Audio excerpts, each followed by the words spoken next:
André Autier vit près de Carcassonne. Il est photographe et survole régulièrement les grands sites de sa région. Et André, on commence à la deviner, la cité.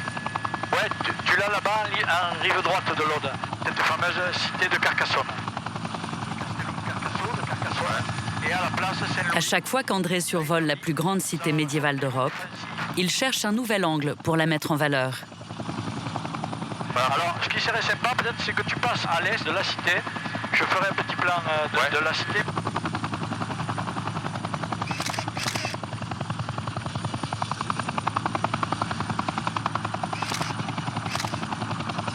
On a quasiment 3 km, 1,5 km et 1,1 km d'enceinte, 52 tours permettent donc de garder un ultime bastion de résistance qui est l'ancien château comtal de Trincavel, qui est devenu le château du Sénéchal qui représentait le roi. Donc c'est vraiment une caserne militaire pour occuper la région. C'est magnifique. On pourrait rester tant que tu as du Quéro, Bruno. Ça ne me gênerait pas. C'est vraiment une vue superbe de Carcassonne vue du ciel. C'est bon, garde l'axe comme ça, c'est bon. Ouais, t'as pas besoin que je tourne. Non, c'est bon. On est un poil. Non. Pendant des siècles, cette ville a été protégée par les fameux châteaux du pays cathare. L'hélicoptère se dirige vers ces forteresses, situées à une quarantaine de kilomètres.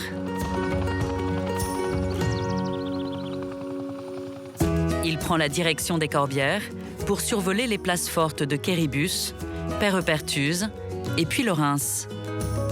Au Moyen Âge, elle protégeait la frontière entre le royaume de France et celui d'Aragon.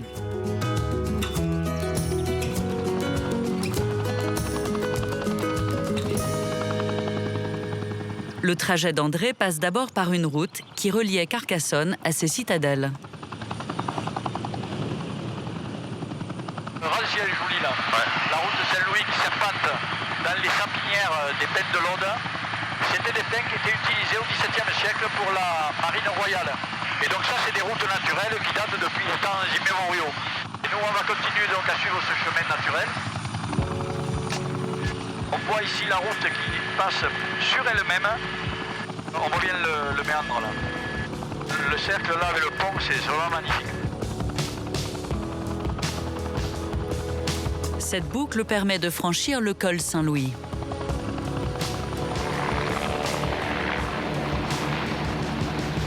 Et là, c'est le début du département des Pyrénées-Orientales, dont la frontière entre l'Aude et les Pyrénées-Orientales, elle est juste devant nous.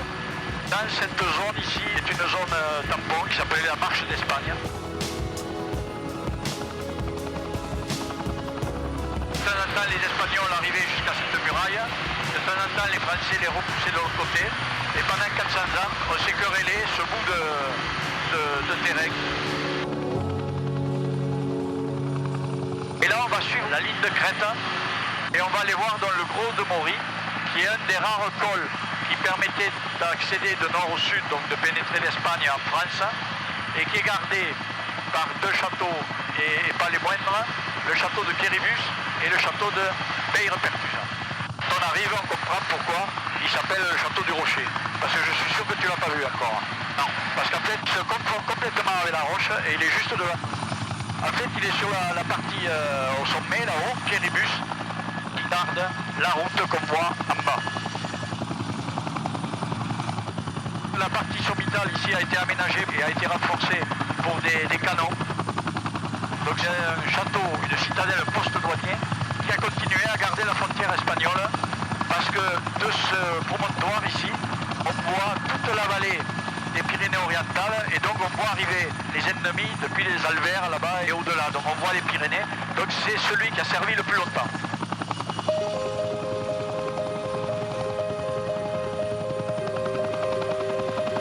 Si ces châteaux sont aussi impressionnants, c'est qu'ils ont été reconstruits avec les moyens de la couronne de France, après la croisade contre les Cathares.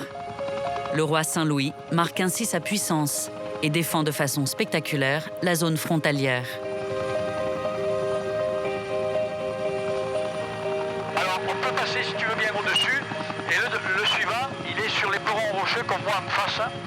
Et Peyrepertuse, comme Quéribus, quand on l'aborde de ce côté, en fait, il est complètement invisible parce qu'il est noyé dans la roche. Et on a évidemment utilisé le site naturel pour se protéger. Alors, Peyrepertuse, c'est le château de la pierre percée. Peyrepertuse.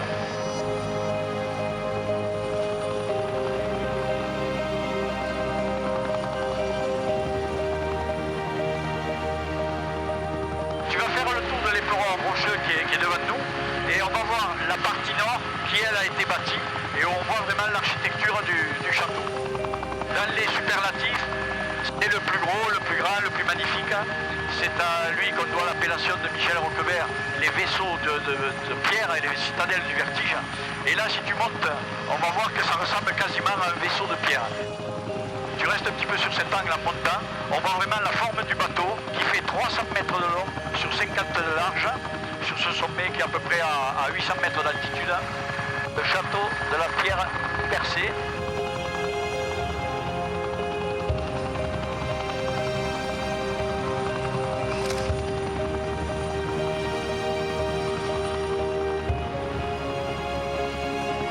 Le premier château, c'est le plus gros, c'est celui qui est en bas. On voit les murailles tout autour. Donc ça, c'est vraiment la partie du château fort qui garde le Gros de Maury.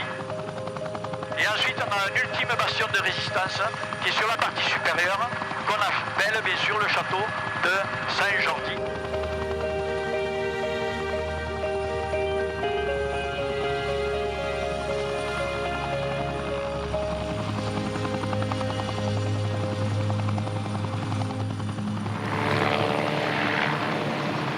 Ici, il faudrait que tu fasses 90 degrés pour qu'on puisse voir le défilé de Galamus. Au cœur du massif des Corbières, les gorges de Galamus ont été aménagées en une voie de passage vertigineuse, construite à flanc de falaise.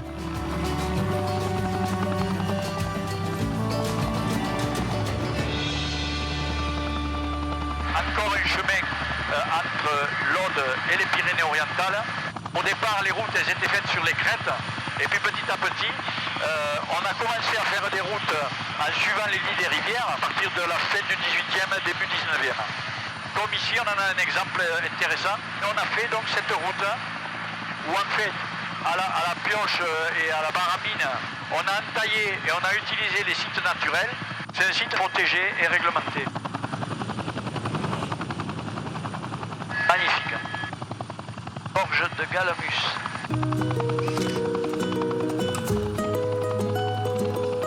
L'hélicoptère survole aussi le discret ermitage de Saint-Antoine. Aménagé dans la falaise à partir du XIVe siècle, il a été habité jusque dans les années 1930.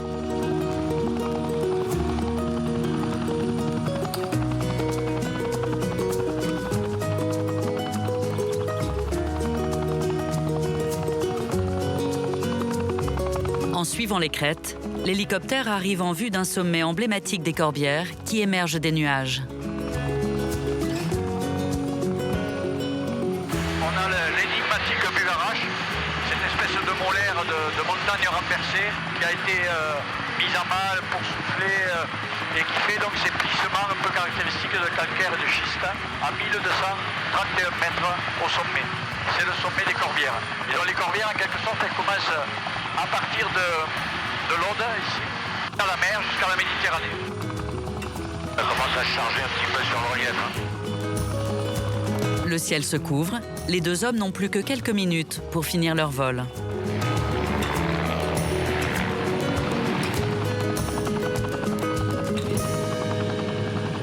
Ils s'éloignent pour atteindre un dernier château du pays cathare, puis Lorens. Tous ces châteaux frontaliers ont toujours des superlatifs. Celui-ci, puis Lorens, dans ses superlatifs, c'est celui qui est le plus au sud, le plus méridional de la couronne française pendant 400 ans. Le domaine français s'arrêtait au niveau de cette montagne ici. C'est aussi, et ça on le voit très bien, c'est celui qui est le mieux conservé. Pourquoi il est bien conservé? Parce que quand ces châteaux ont été démantelés et qu'on a pris les pierres pour en faire les villages alentours, comme ce château était loin de tout, ben, il a été sauvegardé un petit peu, il est resté un peu dans son jus.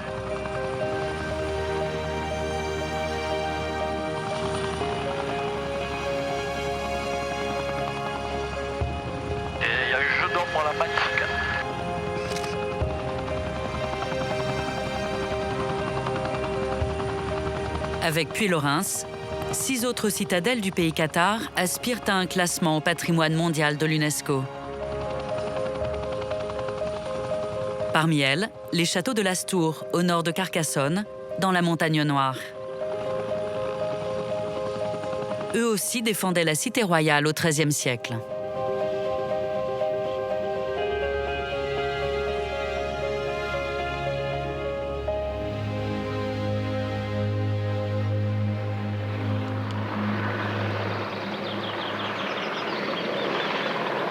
Aujourd'hui, une périlleuse opération d'héliportage est en cours.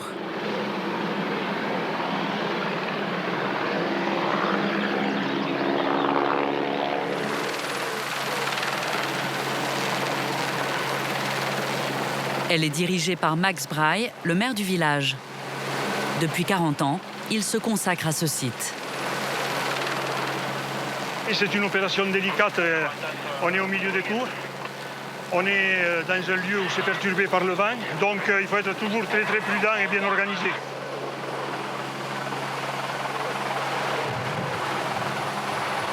Pour le pilote, la manœuvre est particulièrement difficile. Le problème des châteaux, c'est l'environnement, surtout ce sont des châteaux classés. Et on travaille dans un environnement extrêmement confiné. Donc il faut éviter de toucher les charges qui sont pour ne pas les dégrader, pas les abîmer ou faire tomber des pierres. Ce jour-là, Max Braille fait déplacer des matériaux de chantier pour préparer une nouvelle phase de travaux sur le site.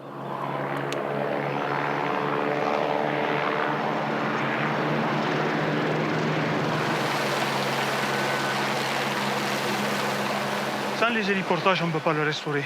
Imaginez s'il fallait monter les 25 tonnes que l'on va acheminer aujourd'hui par hélicoptère à dos de mulet qui peut porter que 50 kilos. Combien ça ferait de voyage?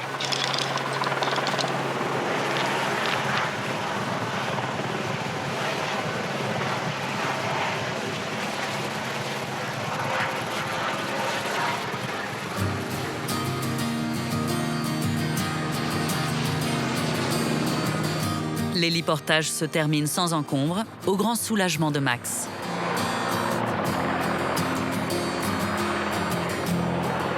Ouais Bruno, c'est la dernière poche que tu poses là, tu décroches, c'est bon.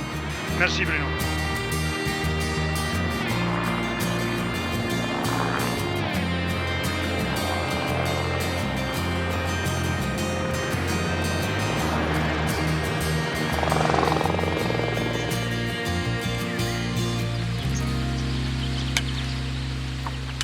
Le lendemain matin, Max monte avec un groupe d'habitants bénévoles pour entamer le nouveau chantier. Oh, ça monte, hein. Ce sont des gens qui sont tombés amoureux du site, hein, qui ne se lassent pas de monter et qui sont heureux de passer des journées à consolider des murets sur les sentiers de visite. Mais on a aussi toute la part conviviale.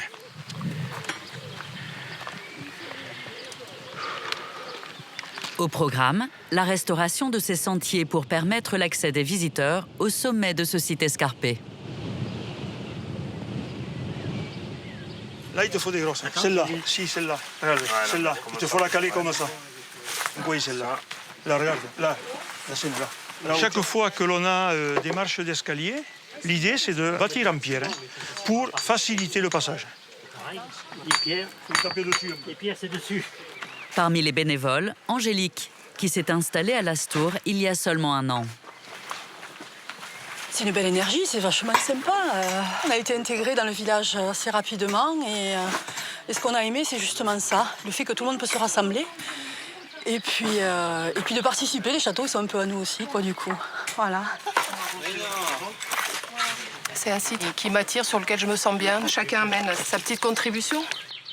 Jean-Louis disait que lui, son grand-père, il avait contribué à planter les cyprès. Oui, et puis aussi avec mon papa, on venait tous les deux, j'étais tout petit, avec un seau de ciment. Et mon papa m'a initié à tout ça. Donc pour moi, c'est facile de venir là et d'y passer des moments très agréables et un peu intimes, quoi. Voilà. Cette mobilisation est aussi indispensable à l'économie du village. Quand les gens redescendent des châteaux, ils sont satisfaits. Et plus on aura de gens satisfaits, plus on aura de touristes, parce qu'on en a besoin aussi. C'est tout l'enjeu de toute cette démarche des bénévoles. C'est aussi de l'argent public qu'on économise et qui nous permet d'entretenir.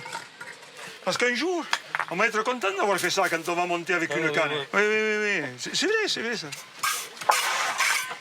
Avec ces aménagements, les habitants de l'Astour veulent mettre en valeur le caractère particulier de ce site aux 4 tours.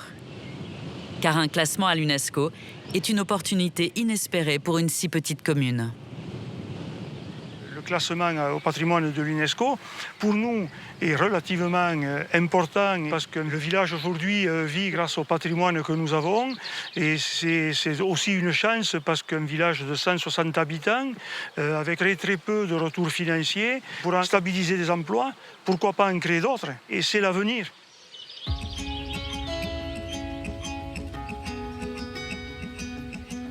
Je pense qu'il faut absolument trouver un compromis entre le confortable pour le touriste et la pierre naturelle. Et la pierre, ouais, voilà. C'est dans ce sens qu'il faut qu'on aille. C'est-à-dire ce qu'on essaie de faire actuellement.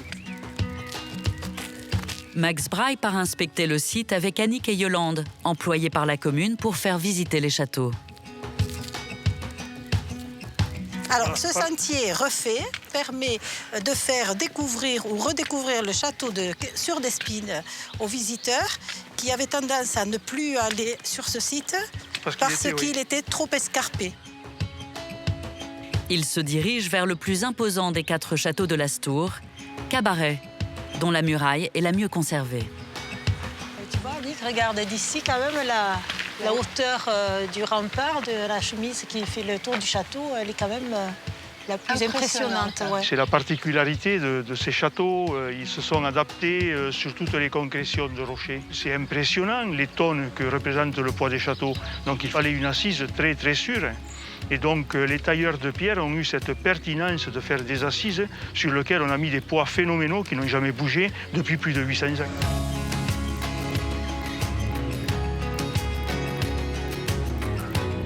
Max monte dans le donjon de Cabaret, entouré d'une enceinte. Il domine le vallon de la rivière Orbiel. De cette salle, on a la vue sur l'Orbiel en contrebas qui rejoint la vallée de Carcassonne. Et en fond, la cité de Carcassonne et les tours qui sont construites sur chaque piton rocheux permettaient d'avoir une couverture complète de la protection du site. Le parcours se termine par la tour la mieux conservée, la tour Régine, construite par le roi de France après la croisade contre les Cathares, réfugiés à l'Astour. Superbe. C'est magnifique. Hein. Là, c'est une voûte qui est en limaçon, c'est-à-dire qu'elle est construite dans un seul morceau en circulaire avec un appareillage surbaissé tout autour. Voilà. Elle est donc construite par les architectes du roi, par les rois de France, donc des gros moyens financiers, ce qui fait qu'aujourd'hui, nous, on a quand même une tour royale, une tour reine qui est particulièrement belle. À la fin du chantier, tout le monde se retrouve au pied des châteaux.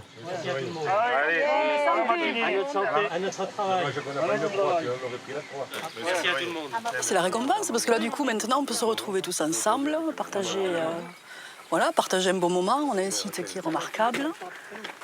On a le beau temps, le soleil. On aime ce côté nature fort, quoi. Voilà.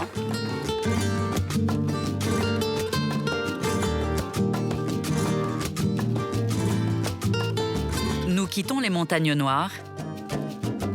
Direction Narbonne.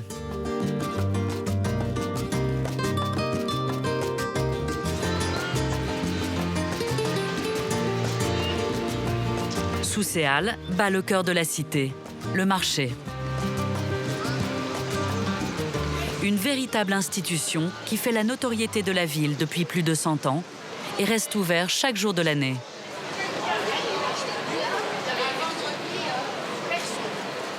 Ce matin, Stéphane Romain arpente les allées pour une mission bien particulière. Et bonjour, ça va? Passe bien? Ici, tout le monde le connaît car il est chargé de l'animation du marché. Aujourd'hui, il est en quête des produits qui viennent tout juste d'arriver sur les étals. Nous sommes en juin c'est le début de la saison des abricots. Ça arrive de ce matin, hein? Tu l'as reçu ce matin, oui? Ouais, c'est un roussillon. Je fais un clafoutis en pâte. Tu vois, ferme, mais quand tu l'ouvres, regarde, tac, le jus est là.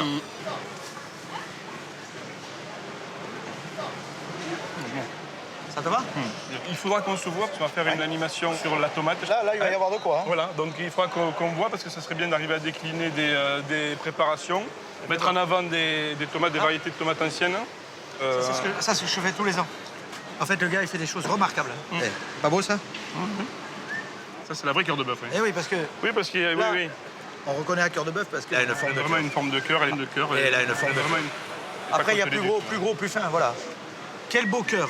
On pourrait le faire pour ma femme, ça, tiens. C'est vrai, tu pourrais lui offrir, ça lui ferait plaisir. Chérie, je pense que ça d'amour avec une tomate.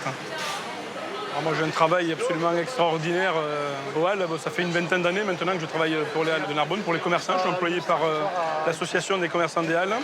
Et l'objectif, c'est de stimuler ce lieu, de le faire résonner le plus souvent possible. Alors c'est un lieu vivant, c'est un lieu qui est apprécié. Il y a un affect important des Narbonnais pour les Halles. Maintenant, c'est aussi un lieu fragile, hein, comme tous ces lieux de consommation qui peuvent vite tomber dans l'obsolescence si on les abandonne, si on ne les stimule pas. Mon métier, c'est un petit peu de faire parler de ce lieu. Stéphane poursuit sa tournée à 2 pas de là, chez un spécialiste des fromages de la région.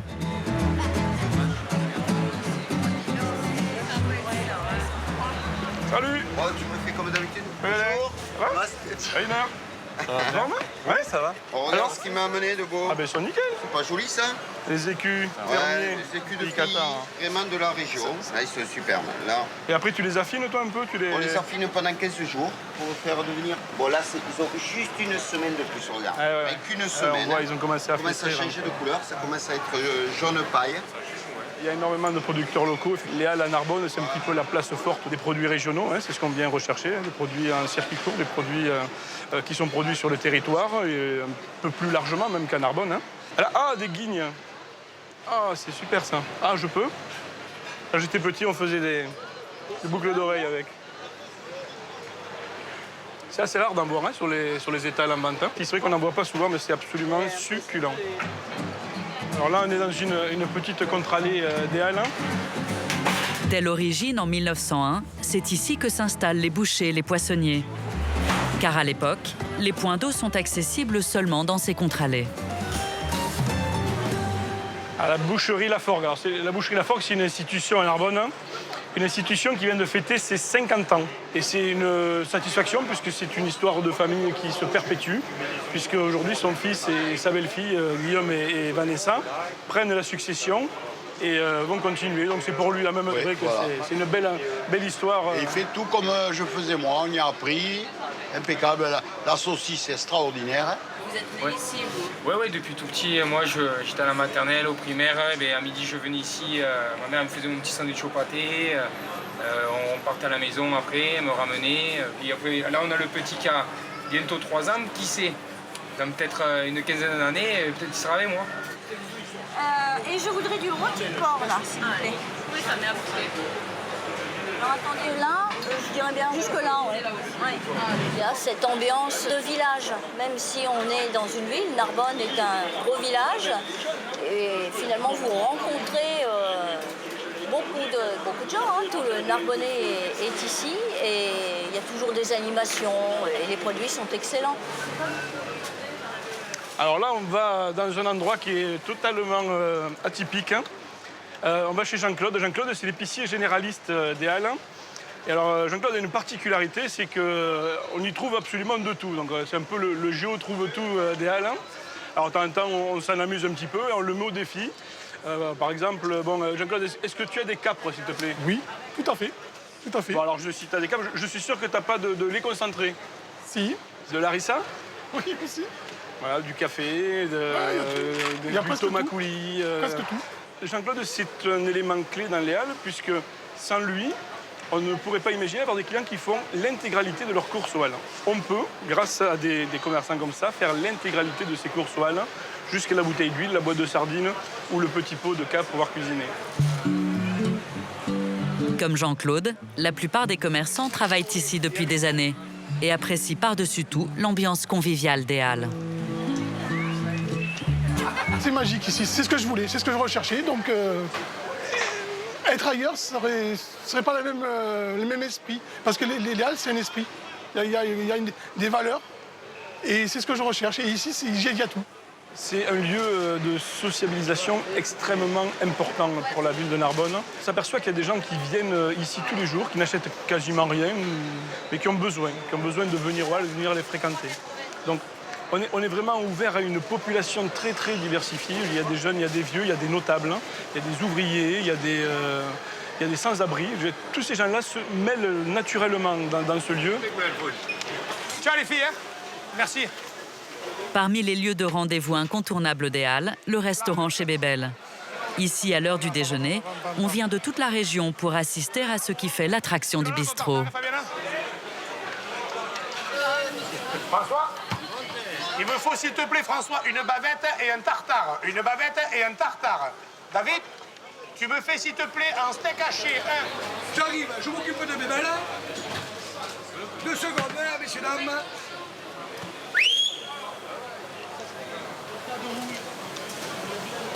Aux manettes, Gilles, un ancien rugbyman qui a inventé cette manière originale de passer ses commandes. Et depuis 14 ans, chaque jour, c'est l'affluence.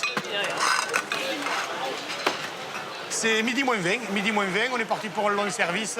Et voilà, c'est maintenant que ça commence. Et c'est là que je ressens une grande excitation et une grande joie surtout parce que je me régale. Messieurs, dames, entrecôte, bavette, steak haché, tartare. Allez, une bavette, madame, oui. Jonas, s'il te plaît, il me faut 2 bavettes à point et une saignante. Ah oui. On travaille surtout en famille, parce que là, je suis entouré donc, de mes nièces. Il y a ma fille qui va arriver tout à l'heure. Et donc, le vin, c'est le vin de mon beau-frère, avec la photo de mon père, de mon fils et de moi sur la bouteille. Histoire de famille. Voilà. En cuisine, uniquement des produits frais. Gilles met un point d'honneur à ne se fournir que chez les commerçants du marché. Tu me fais, Didier, 2 canards, s'il te plaît, 2. Quand on est dans le jus comme ça, c'est terrible. Pourquoi? Parce que des fois, ils m'appellent. Je les ai pas préparés. Et là, tu vois, j'ai peur pour mes petits doigts. Mais ça devrait le faire, c'est bon.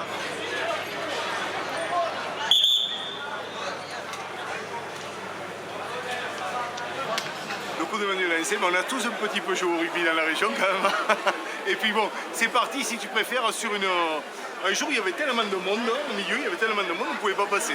Donc Gilles m'appelle, et puis alors, chaque fois, tu zigzagues pour porter un canard. On a dit, bon, cette fois-ci, on jette, on tente. On a tenté 1 fois, 2 fois, 10 fois, et puis maintenant, voilà, on en est là. On se lance les canards.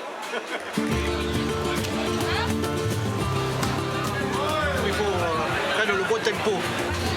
Avec le temps, les 3 bouchers qui entourent le restaurant sont devenus les complices de Gilles.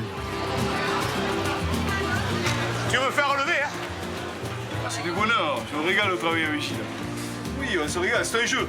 De temps en temps, comme il est grand, je le fais sauter, je le lobe, ça s'amuse. David, je t'envoie 4, la commande est prise, 4. Si vous le souhaitez, les amis. Chez Bébel, on vient parce que c'est un endroit convivial, on y mange bien et on aime les Halles aussi, donc c'est toujours cet esprit un peu de foule, un peu de feria aussi qu'on retrouve et on apprécie venir pour ça. Les Halles, c'est l'endroit où l'âme de Narbonne ressurgit. Vous croisez tous les Narbonnais. C'est ici qu'il faut venir. Mireille Franc fait partie des habitués, car elle s'intéresse aussi à l'architecture remarquable du bâtiment. Avec sa magnifique charpente métallique, il est inspiré du pavillon Baltard, typique des années 1900. C'est un endroit lumineux parce que, comme une cathédrale de verre et de métal, les halles sont construites de façon à ce que les grandes baies illuminent toutes les travées. Et elles sont en plus surmontées d'un lanterneau qui, comme son nom l'indique, apporte beaucoup de lumière. Les halles ont été construites à la place des anciens remparts de la ville. À la fin du 19e siècle, Narbonne entre dans une nouvelle ère. Et ce bâtiment moderne en est le manifeste. On a un condensé de toute l'architecture industrielle, à savoir la brique, la pierre, la céramique et le fer, le métal. On affirme, avec tous les motifs qui ornent les halles, l'abondance et la prospérité qu'a retrouvée Narbonne au XIXe siècle, grâce à l'âge d'or viticole et aussi au développement de l'industrie. Mireille est chargée de mettre en valeur le patrimoine de sa ville. Parmi ses lieux favoris, les promenades aménagées ici dès le XVIIe siècle. Ici, nous sommes dans l'ancien lit de l'Aude, sur le cours Mirabeau. Face à nous, ce sont les barques, le cours de la République, et nous arrivons sur le canal de la Robine. Les halles sont juste derrière nous. Et on a eu une vue en fait imprenable sur le pont des Marchands et les monuments du centre-ville.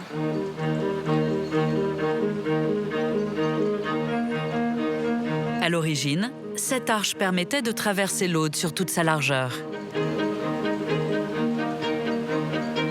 Aujourd'hui, le pont des Marchands est un des seuls ponts habités de France.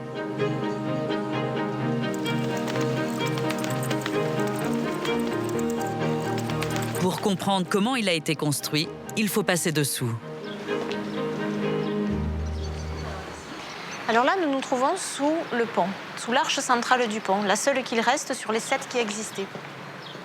On voit que la largeur du pont était assez étroite, puisque l'arche centrale, c'est juste cette partie-là. Et ensuite, les 2 autres parties de chemisage, de part et d'autre de l'arche centrale, qui est beaucoup plus large, ont été construites au XVIe siècle pour accueillir les boutiques et les maisons. Et entre, on aperçoit les poutres, justement, des planchers de ces échoppes et de ces maisons. C'est uniquement en passant dessous qu'on se rend compte qu'il est très très large. Car vu du dessus, la rue apparaît très étroite. Depuis 5 siècles, c'est toujours l'artère commerçante de la ville. Alors en fait, on n'a pas l'impression, mais on est en train de passer au-dessus du canal de la Robine. On est sur le pont des Marchands. On ne se rend pas compte parce qu'on n'a pas la vue sur l'eau. Ça a été construit au XVIe siècle. À la place des moulins, il y a eu des boutiques. Et les plus grandes transactions commerciales se faisaient sur ce pont. Les commerçants vendaient du drap, beaucoup de produits qui allaient par les ports de Narbonne, dans toutes les contrées de la Méditerranée.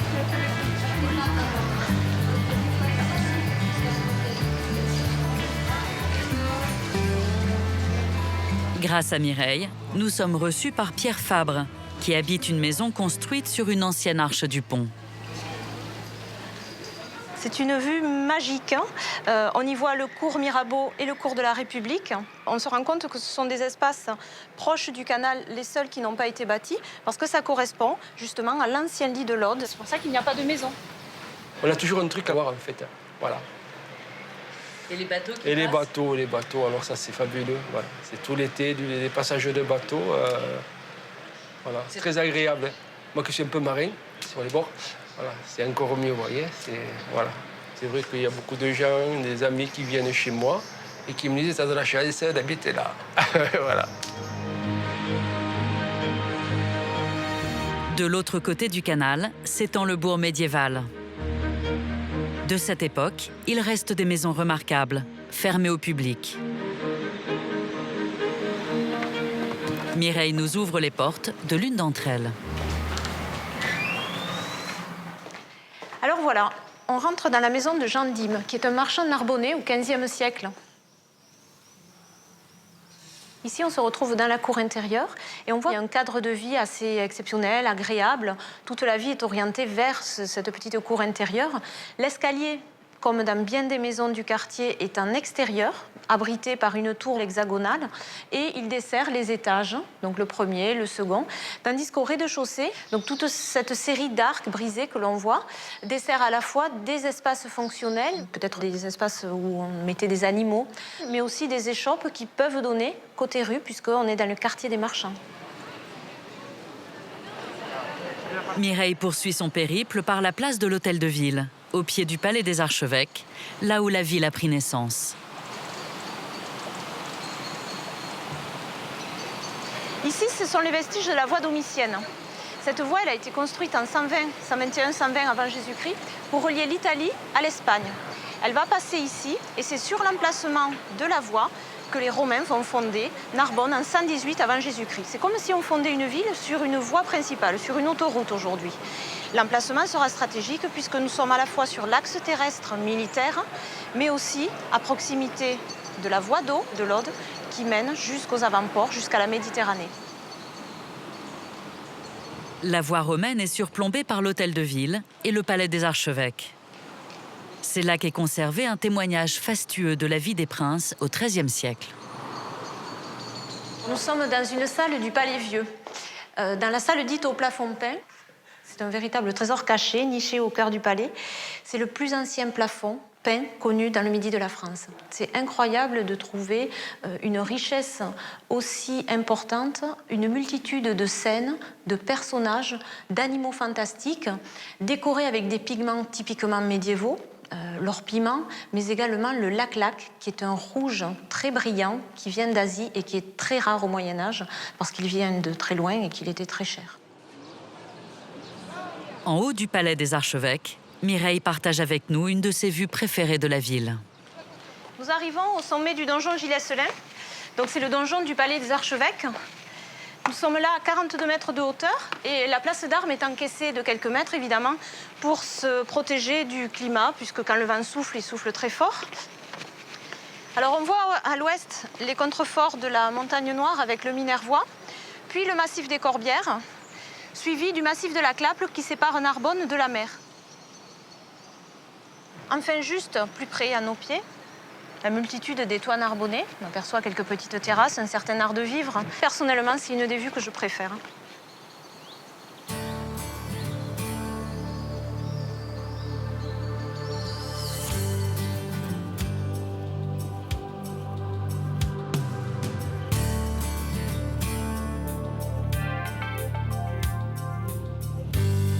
Au sud de Narbonne se dresse la Grande Barrière des Pyrénées. Elles sont dominées par un sommet mythique, le pic du Canigou, la montagne sacrée des Catalans.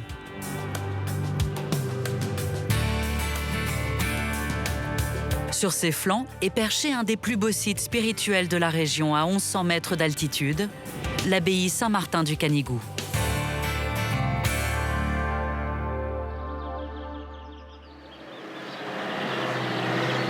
Pour y accéder, il faut emprunter une route vertigineuse. Un chemin que pratique souvent Jean-Luc Antoniazzi, un enseignant de la région engagé dans la protection du patrimoine religieux catalan.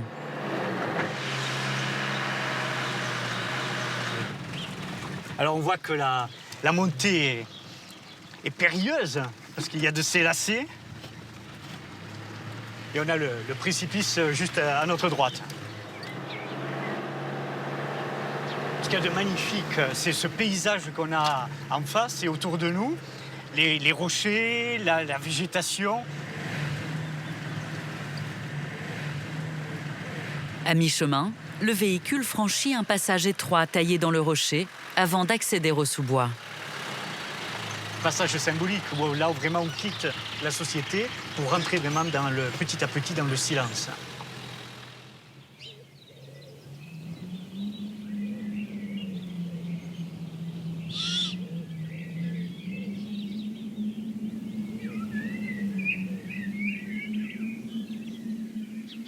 Alors ici, on a un paysage qui est magnifique au pied du mont Canigou. L'abbaye est construite sur un promontoire rocheux avec un précipice de tous les côtés et puis entourée d'une couronne de ces montagnes qui sont enneigées l'hiver et qui sont verdoyantes ici en même temps au printemps.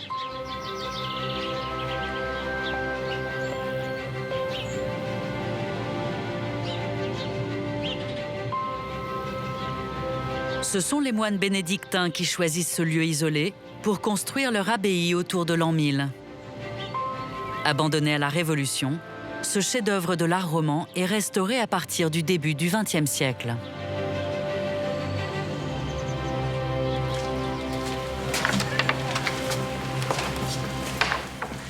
Quand nous rentrons dans l'abbaye de Saint-Martin du Canigou, nous sommes attirés par cette magnifique galerie du cloître où nous pouvons admirer ces chapiteaux en marbre du XIIe siècle et puis cette plongée vers la montagne et toute cette végétation et ce contraste est très saisissant.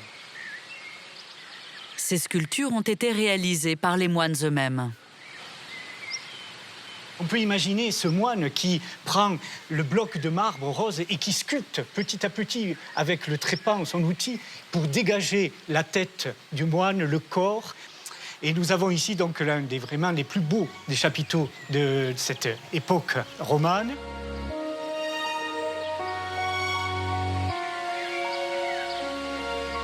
À côté des scènes bibliques, les chapiteaux déclinent un bestiaire fantastique.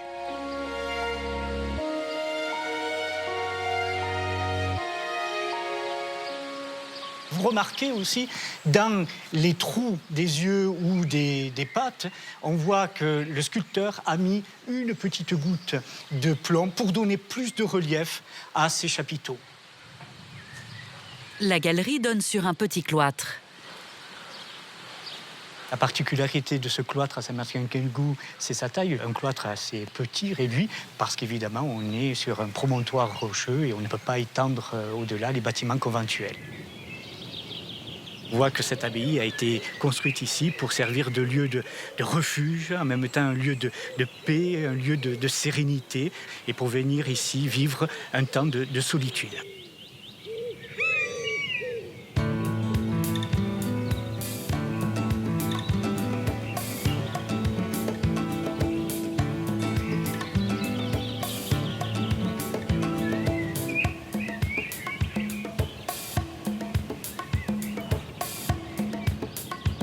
En quittant l'abbaye Saint-Martin-du-Canigou, Jean-Luc Antoniazzi poursuit son chemin en Catalogne du Nord. Ce territoire correspond approximativement aux Pyrénées-Orientales. L'historien parcourt la vallée de la Tête, qui part de Perpignan en direction de l'Espagne.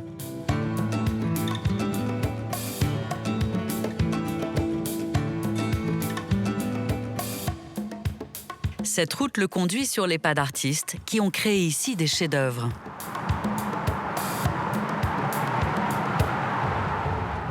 Cette vallée est très riche en patrimoine baroque parce qu'il y avait des générations de sculpteurs en Catalogne Sud et au XVIIe siècle, les anciennes églises romanes sont détruites et on construit de nouveaux édifices. Et on fait appel à tous ces maîtres sculpteurs qui venaient de l'autre côté de la frontière.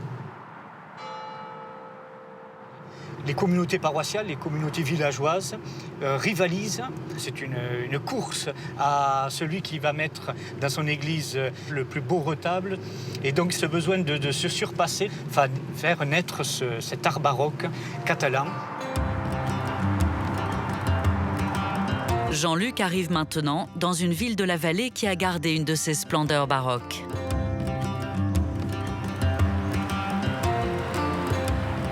On arrive donc à l'église de Prades dans laquelle est conservé le plus grand retable baroque de France.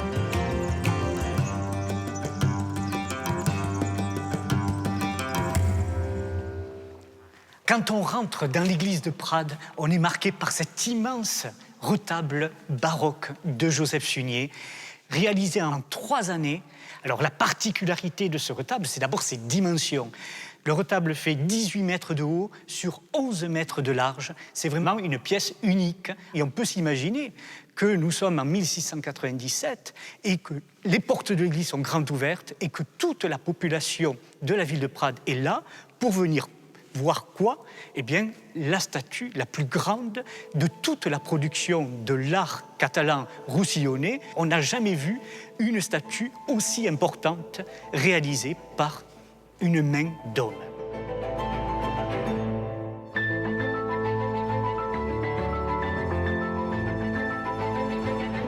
La statue de 4 mètres de haut, sculptée dans un seul tronc d'arbre, représente Saint-Pierre. Il est entouré d'une centaine de personnages. L'ambition est claire, frapper la population. Car au XVIIe siècle, une nouvelle religion émerge face au catholicisme. L'objectif politique de cette architecture, de cette culture baroque, c'est l'art de la contre-réforme catholique. C'est-à-dire qu'au XVIIe siècle, l'Église catholique est confrontée à la religion protestante, à l'austérité de la religion protestante.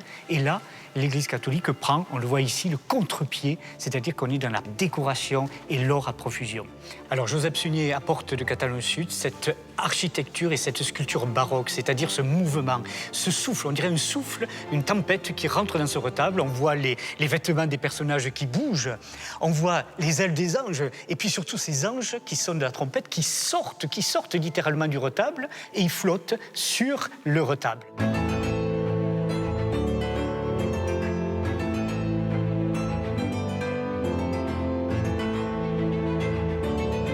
Joseph Sunier a seulement 23 ans quand il réalise ce chef-d'œuvre. Il est un des premiers à donner une troisième dimension au retable. Il suspend ses personnages grâce à ses tiges métalliques. Le haut de la passerelle révèle un point de vue singulier. Le travail du Sunier, c'est un travail en trompe-l'œil. Le fidèle qui est assis dans la nef ne voit que les parties sculptées des statues. Tandis que ici, maintenant, nous sommes à l'envers du décor et on voit bien que à l'arrière de ces statues, les statues sont plates, elles sont évidées même du bois et on ne voit pas l'ensemble de la statue. Vraiment, le Sunier réalise un décor en trompe-l'œil, vraiment.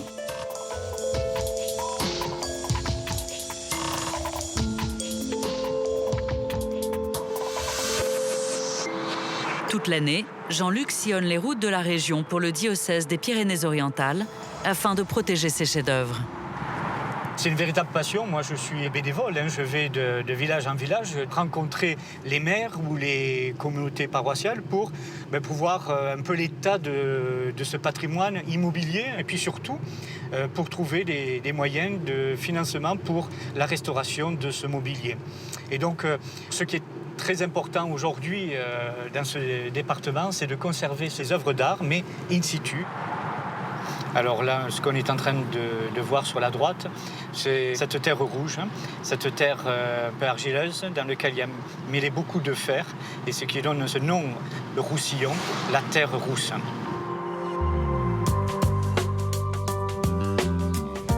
Cette route mène à Espira de Conflans, une commune qui a conservé ses œuvres d'art. Un miracle, car seulement une petite moitié des trésors baroques du Roussillon a traversé les siècles.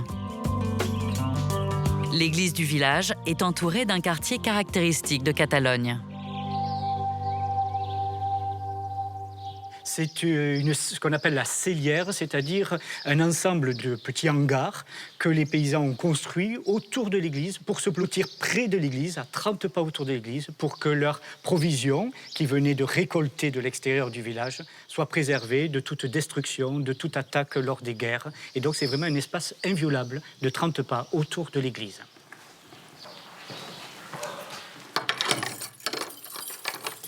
Alors la particularité de cette porte, ce sont les pentures en fer forgé du XIIe siècle qui ont été faites avec le minerai de fer qui provient du Canigou. Et ce minerai de fer a la particularité de ne pas rouiller. Alors,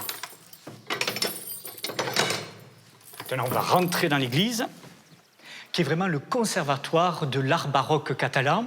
Alors, nous avons une chaire en bois, une collection de panneaux sculptés, 3 retables, et surtout ici, la perle de cette église, c'est la reproduction en panneaux sculptés de l'huile sur toile qui est conservée à la Pinacothèque de Munich et qui est intitulée « Le massacre des innocents » de Pierre-Paul Rubens.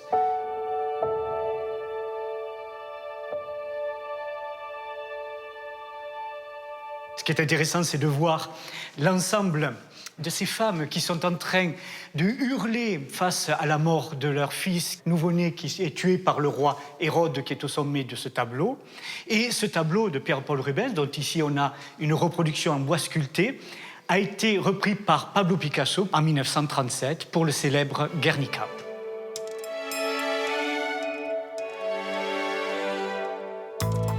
Une pièce rare a été conservée dans cette église, le monument.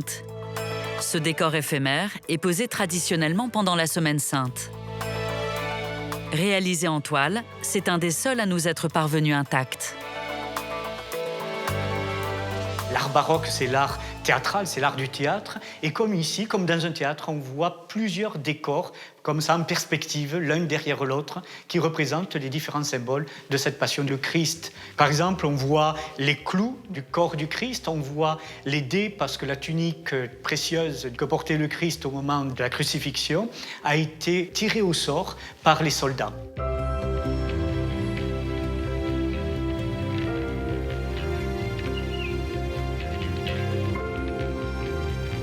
L'itinéraire de Jean-Luc l'emmène en haut de la vallée de la Tête, à l'ermitage de Font-Romeu.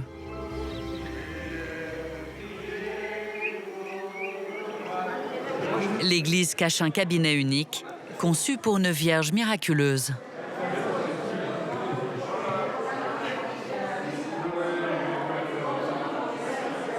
Chaque printemps, elle est montée lors d'une procession pour remplacer la Vierge d'hiver dans sa niche. Ces deux couronnes sont en or massif. Elles ont été offertes par la piété des diocésains et des diocésaines. Et on voit la pierre de Catalogne, du Roussillon, la pierre du Mont Canigou, c'est le grenat. C'est une couronne sertie de petits grenats et de gros grenats. On voit les perles baroques. Le mot baroque vient de ces perles qui sont perles finies régulières. 3 perles baroques qui enchâssent la couronne de la Vierge. Et un magnifique lapis lazuli qui est enchâssé sur la couronne de l'enfant Jésus. Jean-Luc passe maintenant derrière le retable pour accéder au fameux cabinet.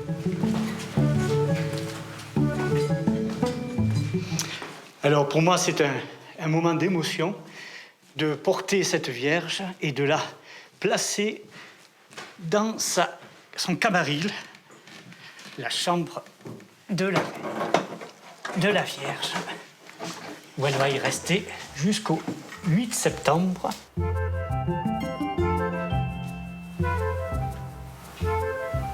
Ce camaril est le dernier préservé de Catalogne. Les jours de fête, les fidèles passent en procession par ici depuis des siècles pour une rencontre avec la Vierge. On peut s'imaginer dans quel état d'esprit arrivait le fidèle, parce qu'il est dans des maisons qui sont vétustes ou rudimentaires au XVIIe et XVIIIe siècle, et puis il arrive dans cette chapelle. Déjà, on a vu le retable qui est rutilant d'or. Il monte un escalier en marbre, comme l'escalier des ambassadeurs à Versailles. Et puis, les portes à double battant s'ouvrent et il découvre ce décor extraordinaire, fait d'or, d'argent et de tissus précieux, qu'il ne connaît pas. Il n'y a que dans cette chapelle qu'il peut voir un décor aussi somptueux.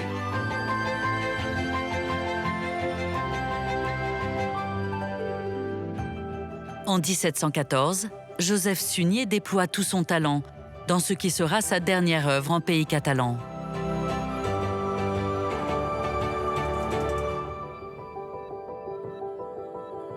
L'art baroque de Joseph Sunier, c'est la contorsion du corps, une jambe en avant, une jambe en arrière. La cuisse est dégagée du vêtement, et puis regardez ce vêtement, pourtant c'est du bois sculpté, mais alors sous le ciseau de Joseph Sunier, ça devient un vêtement très aérien.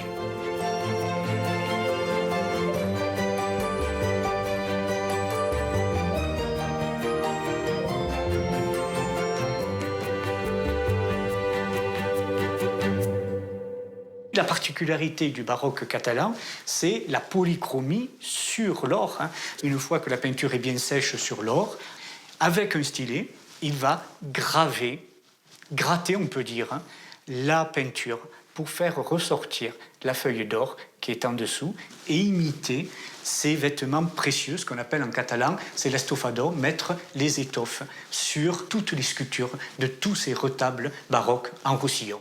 Donc, vraiment, ce camaril est un chef-d'œuvre exceptionnel et très bien conservé du baroque catalan et unique en Europe.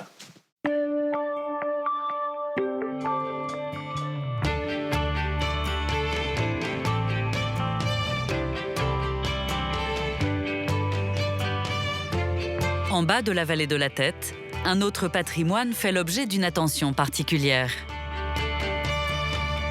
Villefranche de Conflans est la gare de départ d'un des symboles du pays catalan. Il est 9h du matin. Christophe Brugeron prend son service à bord du train jaune. C'est un amoureux de cette ligne de TER dont l'exploitation est menacée depuis les années 70. Train 17 313, je pars de la gare de Villefranche vers les jusqu'à Olette, Canneveille-les-Bains avec une autorisation numéro 251, 2, 5 et 1.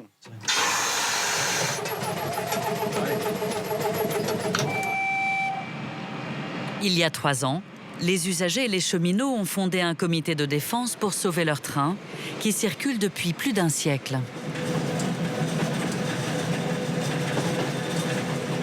Ça fait partie du paysage, quoi. Le train jaune, s'il n'existe plus, il ne sera plus pareil, quoi. Donc il y a un attachement, quoi, à ce fameux train jaune. S'il n'y avait pas eu ces fameuses luttes, justement, aujourd'hui, peut-être on ne roulerait plus dessus, quoi. Donc ouais, c'est important, ouais, c'est important. Christophe a choisi de travailler sur cette ligne par attachement, mais aussi pour le plaisir de conduire cette locomotive historique. Il faut bien gérer la vitesse parce qu'on se fait vite emporter, quoi. Donc il ne faut pas faire n'importe quoi. Il faut bien connaître, quoi. À force de rouler, on a le ressenti. Donc ma vitesse maximale, c'est 45 km/h. Je sais que je ne les dépasserai pas. En ressenti, on le sent. Voilà, là, je suis à 30. Donc, Et après, il y a les conditions aussi. Le rail, s'il est gras ou quoi. Donc on patine souvent. L'hiver, il y a la neige. Donc voilà. Il y a son lot quotidien.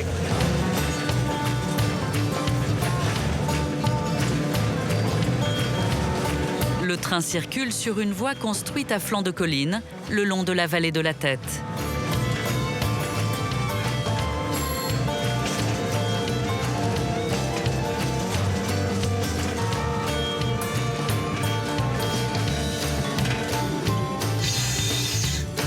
Après 20 minutes de trajet, un habitué grimpe à bord du train en Gardelette.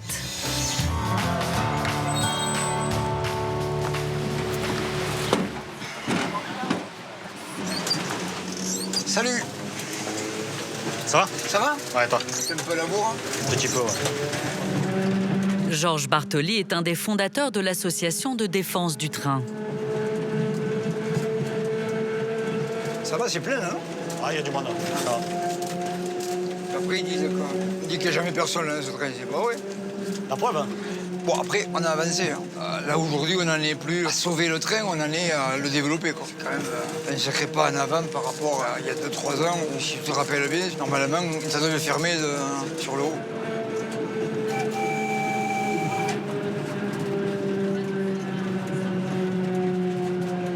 La construction de cette ligne, c'est un chantier pharaonique où il a fallu percer des montagnes, amener des milliers de tonnes de rochers taillés à la main. Ça serait en soi une raison suffisante pour ne pas abandonner la ligne, quoi. Parce que c'est comme si on démolissait les pyramides d'Égypte pour récupérer les cailloux, quoi. Enfin... Au début du XXe siècle, près de 650 ouvrages d'art sont construits pour le train jaune. Parmi lesquels, le pont Séjourné, conçu pour traverser la vallée sur toute sa largeur, sur le modèle des viaducs romains. Le pont Séjourné, c'est un des 2 ouvrages les plus emblématiques de la ligne. C'est un pont de granit, architecturalement remarquable, avec une petite particularité qu'on sait peu, c'est que les piliers du pont sont creux. Alors c'est pas pour des raisons architecturales, c'était pour des raisons militaires. Vous pouvez être dynamitable. Le pont Séjourné est édifié au début des années 1900. Le tour de force de l'ingénieur est d'imaginer un viaduc à 2 étages.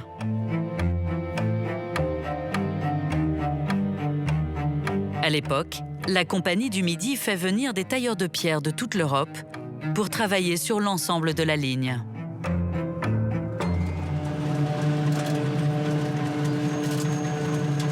Le passage à niveau du Payat. On va entendre les gens klaxonner, le train leur répondre au moment où on va longer la route.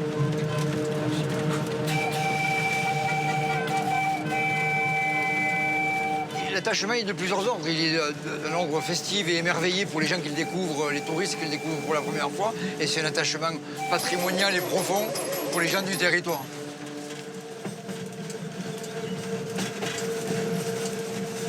Un kilomètre après le passage à niveau, le train jaune va franchir l'autre chef-d'œuvre de la ligne.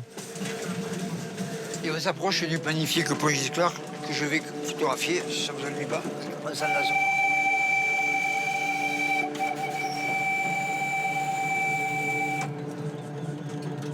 Celui-là est le record des ouvrages ferroviaires suspendus le plus haut d'Europe. Puisque quand on est sur le pont, on est à 132 mètres au-dessus du niveau de la rivière. C'était vraiment très audacieux de faire ça à l'époque. Et l'histoire a prouvé que c'était un bon choix parce qu'il était pratiquement impossible, avec les moyens de l'époque, d'enjamber la vallée à cet endroit-là.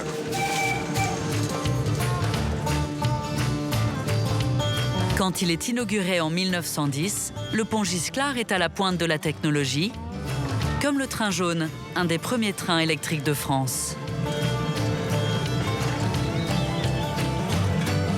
Ce train train a amené la modernité sur ce territoire. Par son caractère électrique, il a amené l'électricité aux villages de la vallée, qui étaient des villages très reculés. Donc les premières ampoules électriques du département, c'est dans les villages perdus ici qu'on les a vus pour la première fois.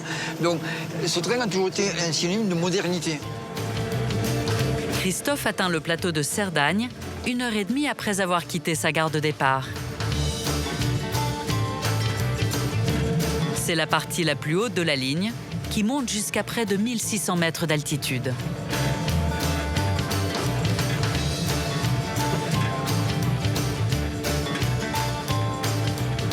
Alors on change complètement de paysage. Là on est sur ce qu'on appelle le plateau de Cerdagne, qui est partagé en deux entre la France et l'Espagne. C'est un paysage vivant, un paysage habité. Quand on le traverse, on va voir des paysans, on va voir des vaches dans les prés, on va voir des bûcherons, on va croiser des routes avec des tracteurs. Et c'est un territoire difficile parce qu'on est quand même, le plateau il est entre 1000 et 1800 mètres d'altitude, ce qui veut dire des hivers rigoureux, ce qui veut dire une géographie a priori hostile à l'homme. Et si l'homme aujourd'hui il peut rester, c'est parce qu'il a construit ce paysage, il l'a aménagé par ce train.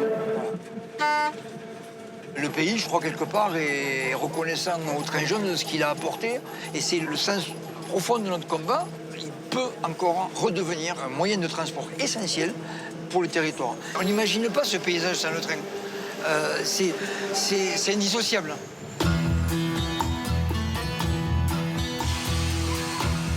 Georges descend à Estavar pour retrouver un autre défenseur de cette ligne mythique.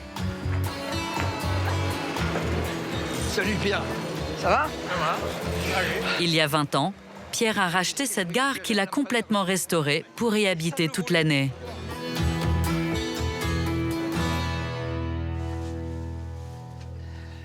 T'es pas le plus mal placé, hein? Ouais, c'est un joli point de vue. T'as tout le train, le paysage, les montagnes. Ouais. Là, en fait, quand tu le vois sortir, c'est juste à la sortie derrière le train. Là-bas, ouais. en bas. Dans le trou. Ouais. Après, il remonte là sur Saint-Éliocadie, après il disparaît. J'aime bien le train jaune parce que souvent, c'est la seule chose que je vois dans la journée.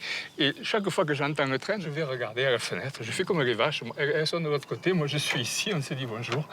Et je regarde le train jaune passer. Voilà. Sur la vingtaine de gares à l'origine, seules 4 sont encore en service aujourd'hui.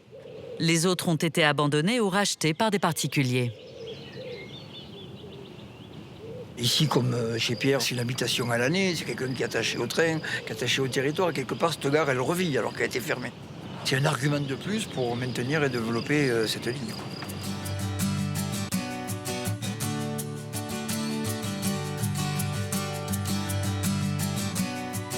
Nous quittons le plateau de Cerdagne pour une vallée voisine. Protégé par les Pyrénées, le pays de Céret bénéficie d'un microclimat. C'est le jardin de la Catalogne.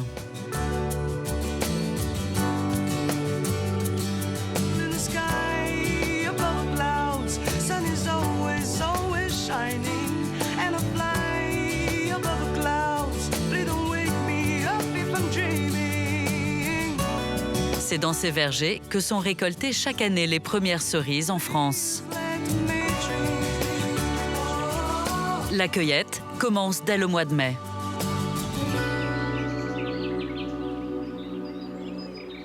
On va ramasser la bélise. Donc on va prendre les plus mûres. Elles seront les plus goûteuses. On commence à 7 h le matin parce qu'il fait très frais. Et elle est beaucoup plus facile à cueillir, c'est-à-dire que quand on cueille au niveau de la queue, elle casse plus facilement. Et l'après-midi, même les cueilleurs pourront le dire, la queue sera mollie et il faut tirer un peu plus pour cueillir, c'est moins facile. Et puis les premières cerises le matin, dans la bouche, ça a un goût particulier. Alexandre Arnaudiès est un des seuls producteurs bio de la région. Pour cultiver ses fruits, il s'inspire des pratiques de son grand-père. Il m'a appris à ne pas utiliser de désherbants. D'ailleurs, lui, il était contre les désherbants déjà à l'époque. Et donc, j'ai continué dans son sens. Il m'avait bien expliqué que la terre était uniquement un outil de travail. Il n'est pas normal qu'on laisse aux générations futures des sols qui soient carrément pollués, quoi. Voilà. Alors, il y a quelques contraintes quand même. C'est que je ne peux pas me permettre d'avoir trop de variétés tardives à cause de la mouche de la cerise. Alors Virginie qui arrive. Je me régale, moi. Ouais. Je crois que j'en mange plus que j'en mets, peut-être. C'est la première fois que Virginie fait la récolte chez Alexandre. Elle vient tout juste de s'installer dans la région pour fabriquer des glaces artisanales. Alexandre, je sais qu'il fait une qualité de cerise qui est intéressante pour nous, pour la glace. Voilà, on voit bien qu'elle est juteuse, qu'elle est en chair. C'est ce qu'on recherche au niveau de la fabrication de la glace. Il y a quelque chose dans les papilles très intéressant. On sent vraiment le sucré puis le soleil. Elle aurait dû s'appeler Délice. J'ai envie de produire pour faire plaisir donc, aux consommateurs qui retrouvent un peu l'amour que je donne à cultiver avec la cerise ou d'autres produits et qui le retrouvent en le goûtant, quoi. Voilà.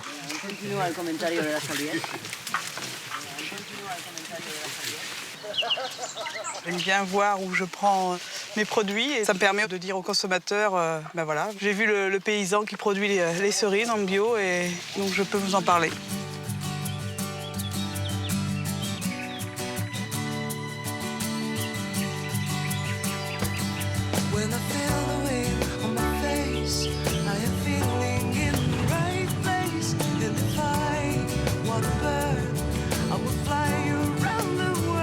Virginie est originaire de Charente-Maritime. Elle s'est installée ici récemment, sur un coup de foudre pour la région.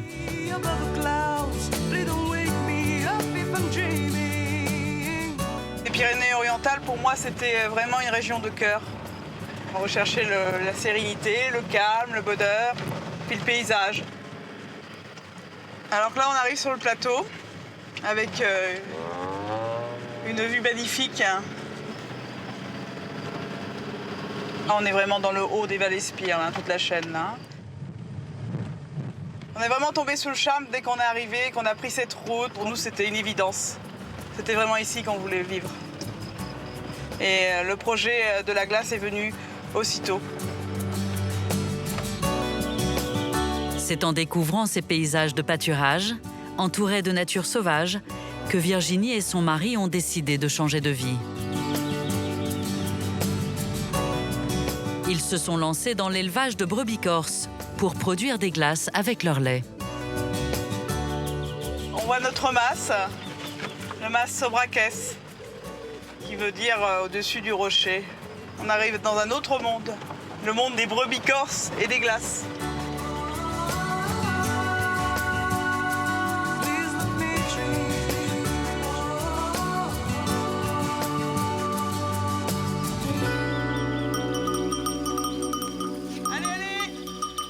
Allez les filles, on y va. En formation. À peine arrivée, Virginie rejoint son mari Olivier pour guider leurs 80 brebis sur une nouvelle parcelle dans les hauteurs. C'est pour le lait que j'ai choisi cette race-là parce que c'est un lait qui est très très riche et qui est très onctueux. Donc il donne vraiment une douceur dans la bouche quand on mange la glace. C'est du bon sport. À mi-chemin, le troupeau arrive à un des points de vue favoris d'Olivier. D'ici, le panorama s'étend sur 360 degrés. Au fond, on voit toute la crête, ça les limite avec la Catalogne du sud. Et donc tout ça, c'est la chaîne des Alberts, là-bas, qu'on retrouve, et qui va plonger vers la mer en direction de Collioure. Allez les filles! Venez, venez, venez, venez, venez! Cochotte, Lily! Cela fait seulement 1 an que le couple s'est lancé dans l'élevage. Avant, ils étaient céréaliers en bio. Ils ont dû tout apprendre sur les animaux. On apprend à être bergère dans l'observation du troupeau, dans les comportements. Il y a toujours une meneuse ou deux. Elle regarde vraiment où elles vont aller. Elle cherche le meilleur là au niveau de l'herbe. Ces pommiers servent à retenir la terre, ça fait de l'ombre. Donc l'herbe reste verte en plein été. Et en fait, ce qu'on veut faire aussi, c'est réhabiliter ces terrasses pour mettre des pommiers et des poiriers, puis d'autres arbres fruitiers. Allez, venez. Il y a de la bonne herbe là-bas. Doucement, doucement. Doucement.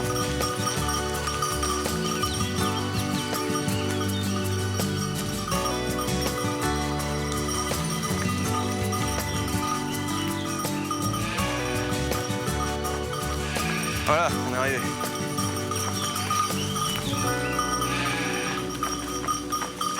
Ensemble, Virginie et Olivier ont défriché une à une les parcelles pour leurs animaux, mais ils ne sont pas au bout de leur peine. Comme on a commencé il y a 1 an, on n'a pas encore pu mettre des clôtures fixes avec des fils de fer et des piquets en acacia. Mais bon, il nous en reste encore, je pense, 4 à 5 km encore à clôturer. Donc il y a encore énormément de boulot. Ici aussi, Olivier a découvert des arbres fruitiers anciens qui sont autant d'inspiration pour ses glaces. On a les brebis, on peut avoir le parfum qui va avec il y a même, vous voyez, un noisetier, il y a un châtaignier. Hein, les idées sont dans la nature, hein, il suffit de regarder. C'est vraiment la réalisation du rêve avec ce troupeau, d'être ici, d'avoir pu nettoyer toute cette parcelle-là qui était toute en friche depuis au moins 15 ans. Il a fallu vraiment tout apprendre, mais c'est pas si compliqué qu'on peut croire ou qu'on nous dit. À la fois, c'est quelque chose que je ressentais au fond de moi, qui était mûr en moi. Donc les questions, après, on se les pose pas, on y va.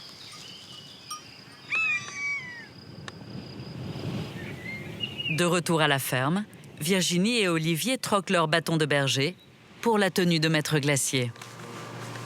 Depuis quelques jours, ils testent leur première recette de glace à la cerise. On prépare combien, là? 4 kilos. Les cerises mixées sont mélangées au lait de brebis. Mais l'élaboration de ce parfum est délicate, car ces fruits contiennent 80% d'eau.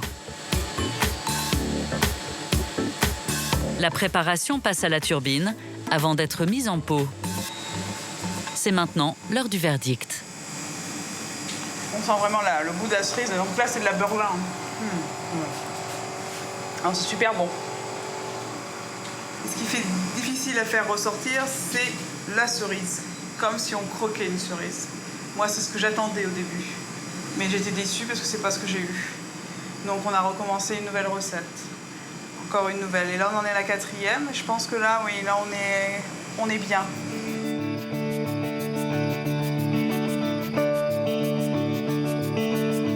À présent, Virginie endosse sa tenue de commerciale. Elle part livrer ses glaces et les faire déguster. Cela fait seulement quelques mois qu'elle les vend. Et pour les faire connaître, elle va elle-même à la rencontre des clients. Pour moi, c'est gratifiant parce qu'on a mis beaucoup d'énergie pour en arriver jusqu'au pot de glace. Et donc, à chaque fois, c'est du plaisir de voir les retours qu'on a. C'est merveilleux. C'est le fruit de tout un travail, quoi.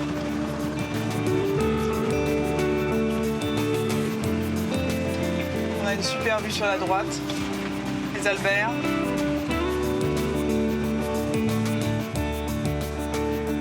Virginie descend en direction de Perpignan pour une première étape dans un magasin biologique.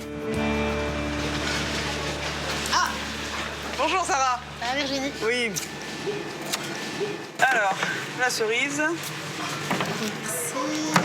Alors, tout me plaît, mais ce qui se vend vraiment beaucoup, ça va être le nature, le vanille.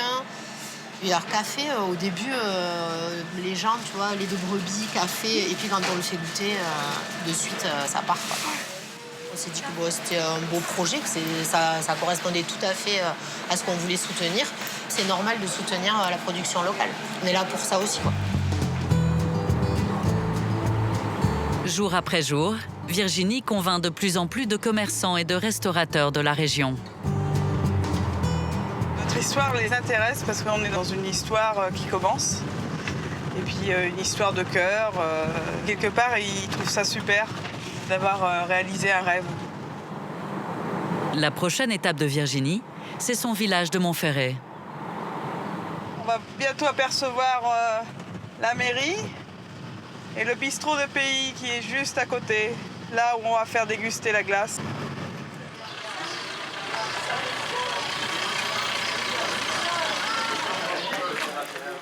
Les glaces sont arrivées.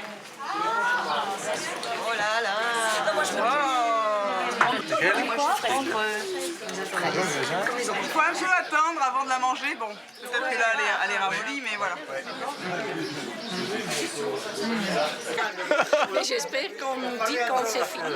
Alors, comment vous trouvez cette glace? Voilà, félicitations. Félicitations. Ah, oui. Ah, mais je suis pas toute seule. On a venu de la Belgique pour goûter. Ah, c'est magnifique alors. Merci. Bon, Moi, quand je mange ça, ça me rend joyeuse. Et je pense que c'est aussi toute la joie, toute sa bonne humeur, son amour qu'elle a mis dans ses glaces. Mais ça se ressent. C'est agréable. C'est délicieux. Le maître glacier. Et Marina? Nature, j'ai pris. Nature, tout simplement. Parfait. Elle est plébiscitée, celle-là, en fait.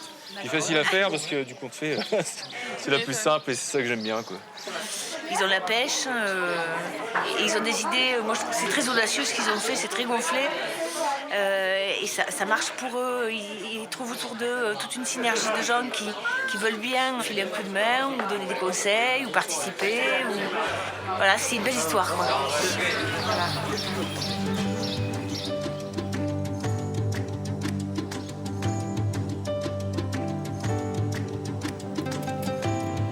En quittant le Val-Espire, nous descendons la vallée du Tech, vers la ville de Perpignan. C'est ici que s'est jouée au début du siècle une épopée industrielle de renommée internationale.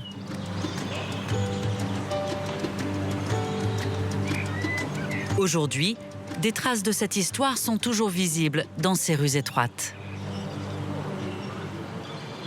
Ici, on va vers un ensemble d'îlots qui, à la fin du 19e siècle, ont été occupés fortement par une famille, la famille Bardou, qui a créé la marque Job de papier à cigarette. Donc tout le quartier là et toutes les maisons alentours faisaient partie de l'industrie Job, de l'industrie Bardou-Job.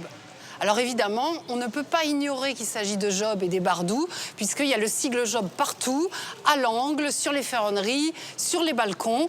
Donc on voit bien qu'on rentre dans le territoire de la famille industrielle et de la famille qui y vit. Parmi ces immeubles, l'hôtel Pams. À la fin du 19e siècle, c'est la demeure d'une des héritières de l'Empire, Jeanne Bardou, qui a épousé Jules Pams, un homme politique de la Troisième République. Elisabeth est historienne de l'art. Aujourd'hui, elle supervise l'accrochage d'un portrait dans un des salons. L'œuvre est montée par l'escalier d'honneur, décorée de toiles de Paul Gervais, un peintre très en vogue à l'époque.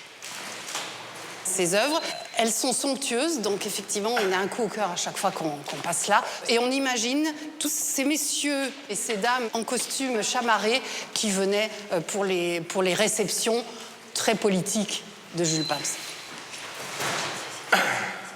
Prends-le un peu à gauche. Aujourd'hui, l'hôtel Pams appartient à la mairie de Perpignan.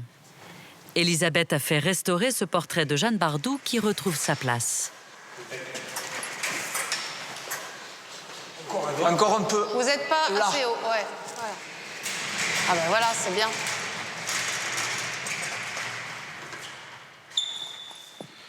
Allez-y. À côté de Jeanne Bardou, un autre tableau est réinstallé. C'est Pierre Bardou, le père de Jeanne. Voilà. Doucement. C'est bon? Par en C'est dessous? bon. Ouais, super. Ça fait une bonne centaine d'années qu'il n'a pas retrouvé son emplacement d'origine. Donc voilà, c'est émouvant. Pierre Bardou, c'est le patriarche, à l'origine de la fortune familiale. À la fin du 19e siècle, il transforme une petite entreprise de papier à cigarettes en un véritable empire autour de la marque Job. On voit bien que même dans le cadre, on met en valeur Job, la marque. Et puis, il y a subtilement suggéré derrière sur la table le paquet de papier à cigarette, donc, qui est l'emblème de la marque. Pierre Bardou est un génie du marketing avant l'heure. Il dépose la marque Job et le fameux logo palmette entouré de triangles. Il sera aussi un précurseur pour la promotion. Il demande aux plus grands illustrateurs, comme Chéret, de réaliser des affiches et des calendriers. Plus tard, ce seront les peintres Mucha ou encore Paul Gervais qui signeront ses dessins publicitaires.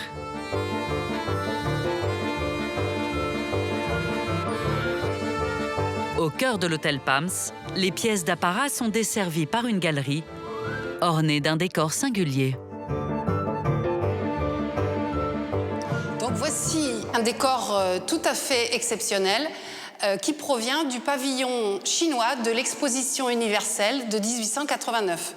On voit là ici des éléments de claustrat chinois agrémentés de décors par Gervais, avec la représentation, par exemple, de l'entrée au port de Port-Vendre du yacht de la famille Bardou, le Job Jeanne, du nom de l'héritière Bardou. On est dans le lieu de la réception. Quant aux parties privatives de l'hôtel, elles étaient distribuées autour de cette grande cour intérieure.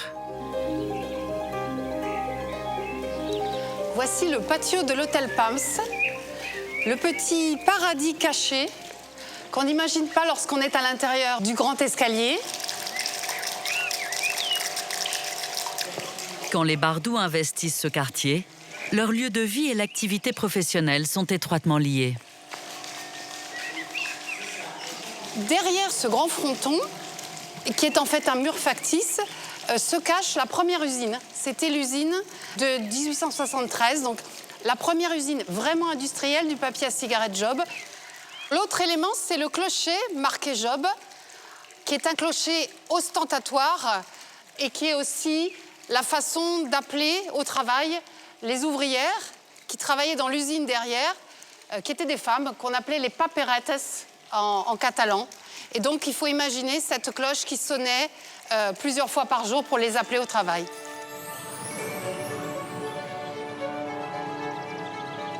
Face à l'hôtel de Jeanne, son frère Justin Bardou-Job aménage une demeure somptueuse en 1886. Aujourd'hui, c'est toujours une maison privée. Nous voilà arrivés dans le patio intérieur de la maison, avec évidemment le volume, la lumière, la verrière au-dessus. Pratiquement toutes les pièces de la maison donnent sur ce patio intérieur. C'est un choc parce qu'on a l'impression tout d'un coup d'être immergé dans le monde caché des Bardou.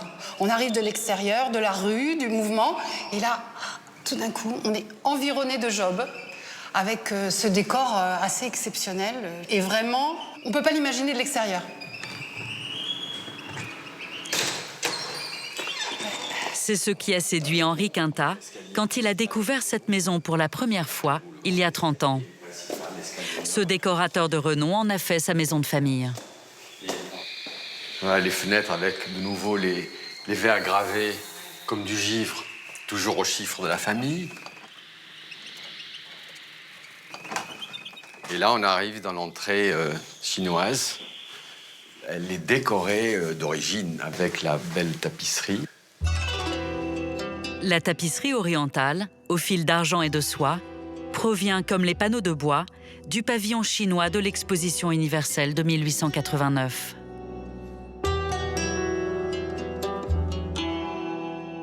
Ce qui est formidable, c'est qu'à la fois, on a le goût de l'époque dans toute cette profusion, et il y a aussi le fait que des habitants se soient réappropriés ça et continuer à faire vivre ces éléments décoratifs. Alors voilà, nous arrivons dans le grand salon de style Régence, avec cette richesse de décors et de dorures. Tout ici est inspiré du XVIIIe siècle. Le plafond peint aux scènes mythologiques ou les moulures aux motifs végétaux de feuilles d'acanthe. Un un véritable défi pour le propriétaire décorateur.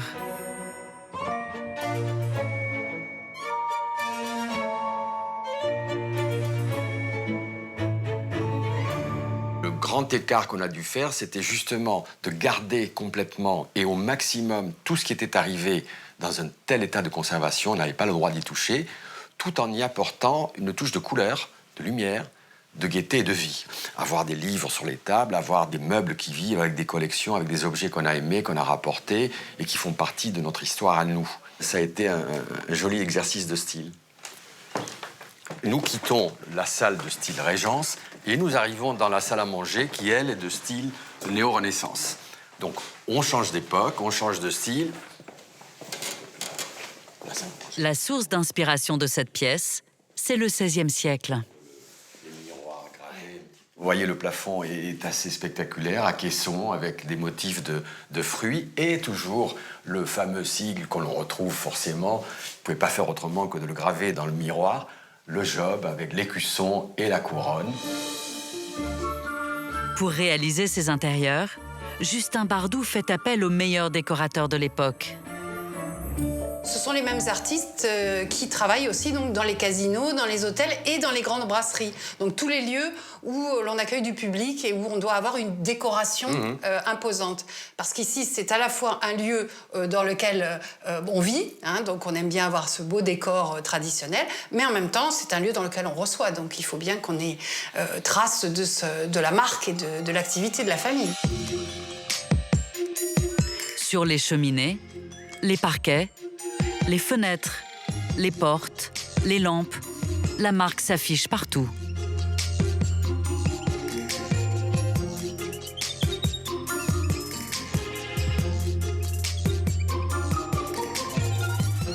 Voici la galerie qui est assez large, qui est une sorte d'extension, comme une sorte de jardin d'hiver.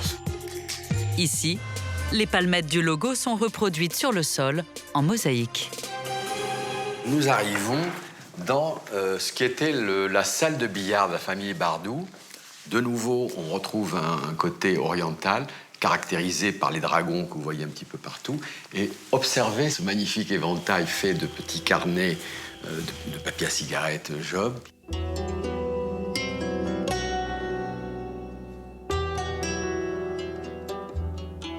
Ce côté exotique est une des images du papier à cigarette et une des images du tabac. Et donc, à l'époque, c'est quelque chose sur lequel on joue beaucoup. Elisabeth continue son périple sur les traces des Bardou, en dehors de Perpignan.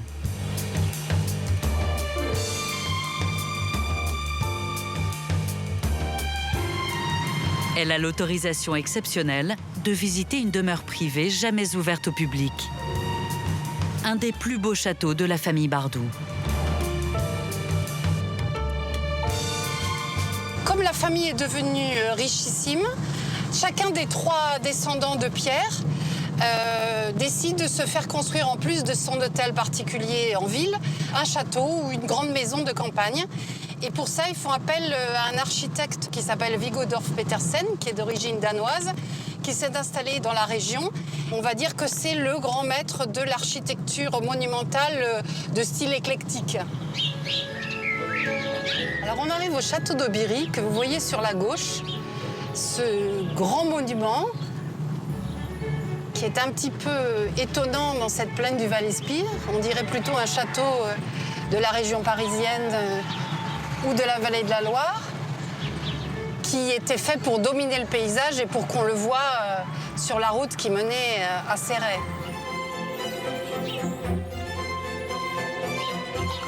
Pour l'historienne, c'est un moment d'émotion, car c'est la première fois qu'elle visite ce monument.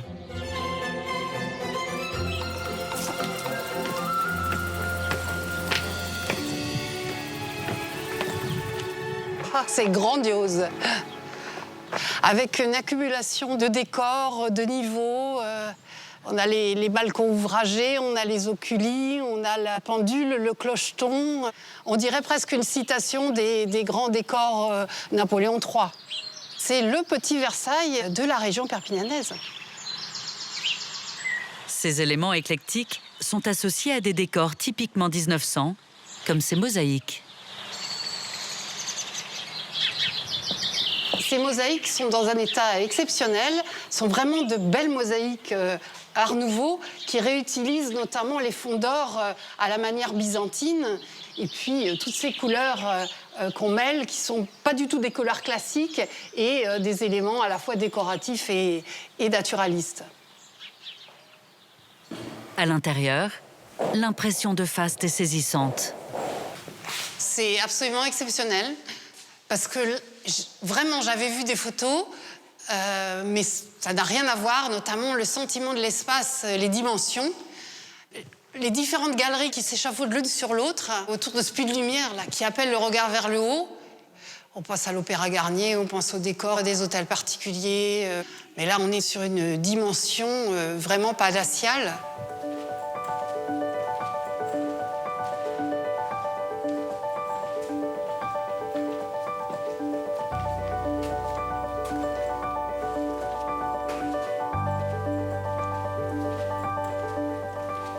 C'est vraiment dans un état exceptionnel.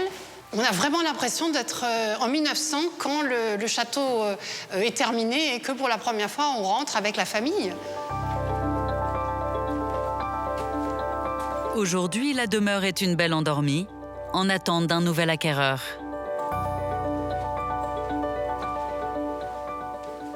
Le sommet de cette ascension, c'est la coupole, le triomphe de Job.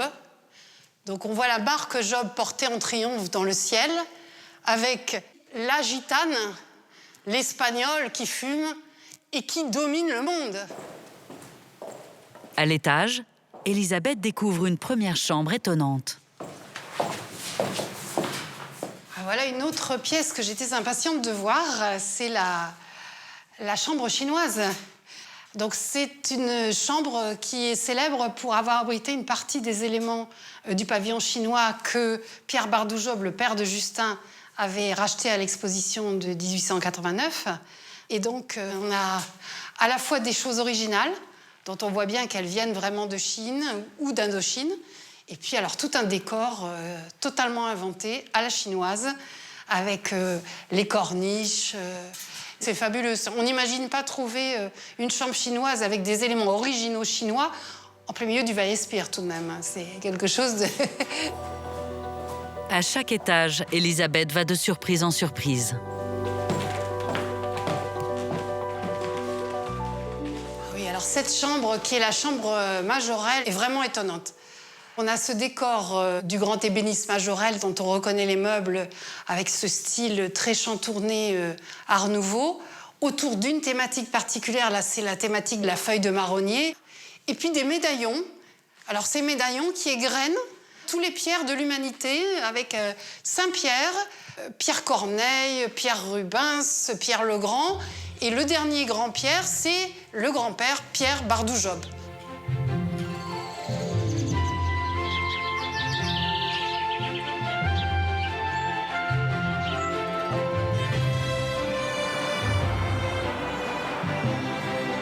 À quelques kilomètres de la mer, Elisabeth se rend au château de Valmy.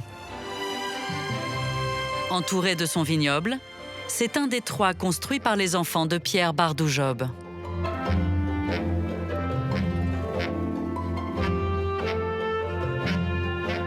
Celui-là est mon préféré, parce qu'il est plus petit, il est plus familial. Et puis, il s'installe magnifiquement dans le paysage. On le voit de loin quand on arrive.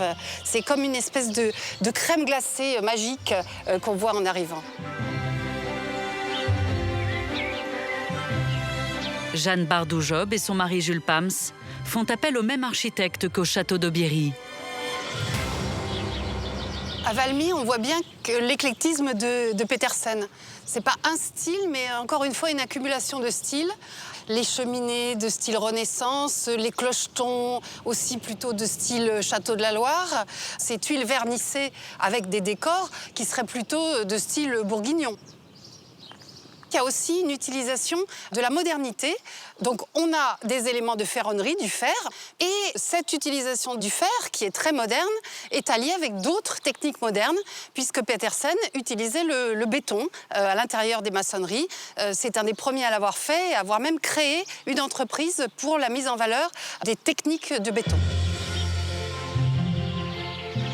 Aujourd'hui, le château a retrouvé sa splendeur d'origine. Les propriétaires ont aménagé 5 chambres d'hôtes. Elles s'ouvrent sur un panorama qui a toujours fait le charme de la maison. Cette vue extraordinaire, c'est vraiment le résumé de la Côte Vermeille.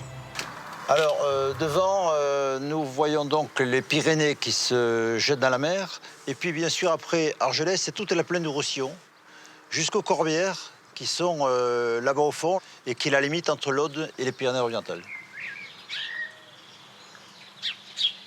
Au pied de la villa, le domaine viticole a été relancé. Acheté à l'origine par le grand-père de Bernard, il était délaissé. C'est toujours émouvant pour moi qu'il est toujours connu, vu, même si pendant quelques années il a été abandonné. Nous avions arraché il y a très longtemps les vignes. J'ai tenu à le refaire, disons, pour l'embellir et essayer de le sauvegarder.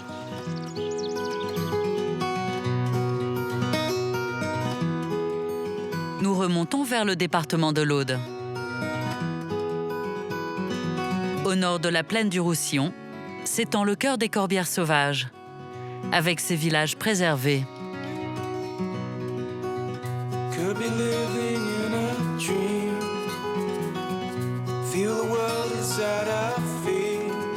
C'est là que se niche le petit village de Cucugnan. Son moulin a été restauré par un informaticien qui a tout abandonné pour devenir boulanger et faire des pains naturels.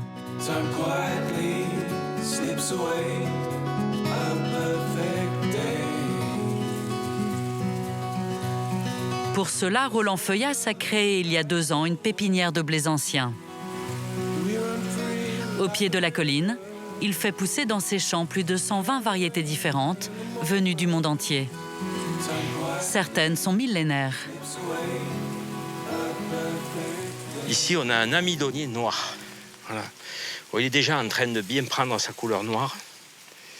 Alors ça, c'est vraisemblablement le premier blé que l'homme domestique, qui a la particularité d'être très très difficilement battable. Et donc il va falloir mettre du cœur et de l'ardeur pour arriver à extraire la graine au sein de cette petite coquille. C'est très bon, ça fait vraiment une très très très bonne farine. Patiemment, Roland constitue ici une collection de blé qu'aujourd'hui plus personne n'utilise.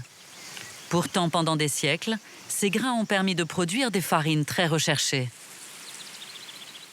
Donc ça, c'est le fameux meunier d'Apt. C'est un blé extraordinaire qui avait été vraiment sélectionné, développé pour la bourgeoisie aixoise et marseillaise, et donc avec des recherches de très bons produits, parce que de tout temps, les gens qui accédaient à un certain raffinement ont aussi essayé d'accéder à un pain qui flatte le palais. Là, on a quelque chose de plus exotique, là, puisque c'est un blé qui nous vient du Caucase. C'est un rouge du Caucase. On voit déjà très bien les reflets rougeoyants. On voit qu'il est très brillant, là, à contre-jour. Là, on voit beaucoup de luisance. Déjà, à la lecture visuelle, on comprend bien que ce blé ne va pas du tout avoir les mêmes caractéristiques de celui d'à côté. Un blé qui a de la couleur, généralement, c'est un blé qui a beaucoup plus de goût qu'un blé qui est tout blanc. Voilà. Ça va devenir tout rouge, ça. Parmi ces blés d'exception, pousse l'engrain ou petit épeautre.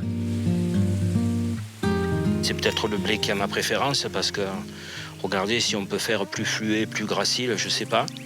C'est extraordinaire. Voilà. Regardez la finesse de la tige. C'est vraiment un engrain très, très ancien. On n'a pratiquement pas de gluten.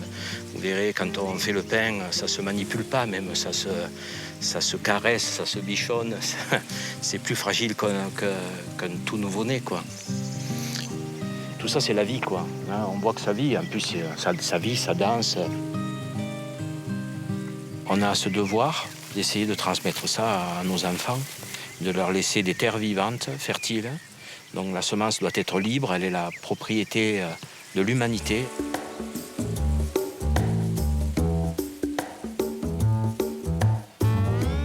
Au cœur du village de Cucugnan, Roland a installé son fournil. C'est là qu'il fabrique son pain avec les farines issues de ces différentes cultures. Parmi celles pétries aujourd'hui, le fameux engrain.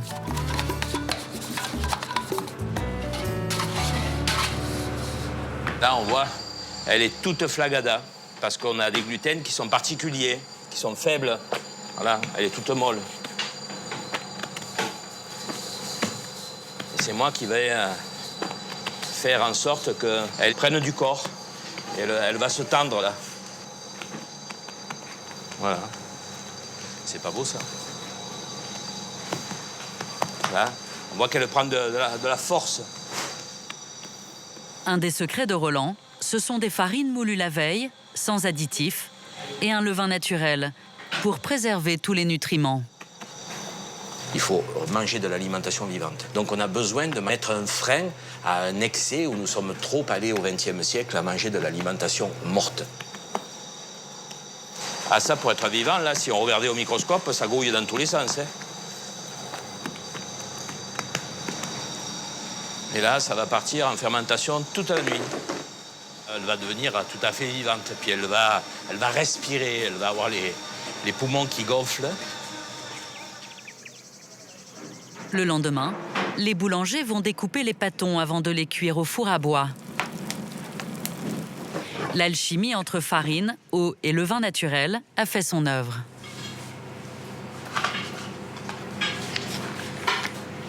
On vient donc de la sortir. Et elle a donc fermenté toute la nuit, voilà. Et là, elle s'est bien structurée. Voilà. Donc on voit tous ces petits cratères, là, on dirait la surface de la Lune. Donc on la découpe délicatement.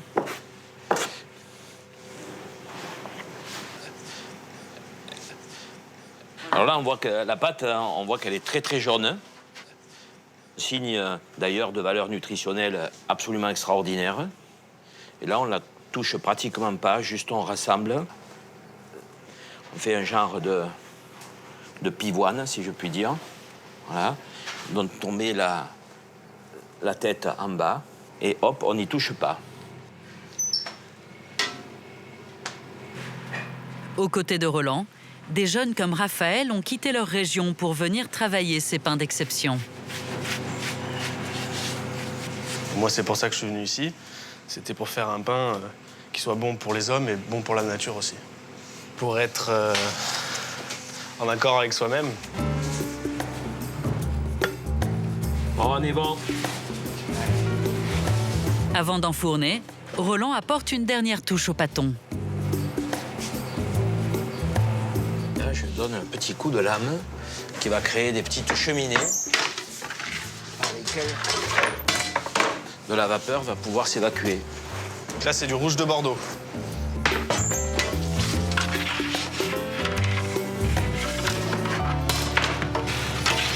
« 40 minutes plus tard, la cuisson se termine.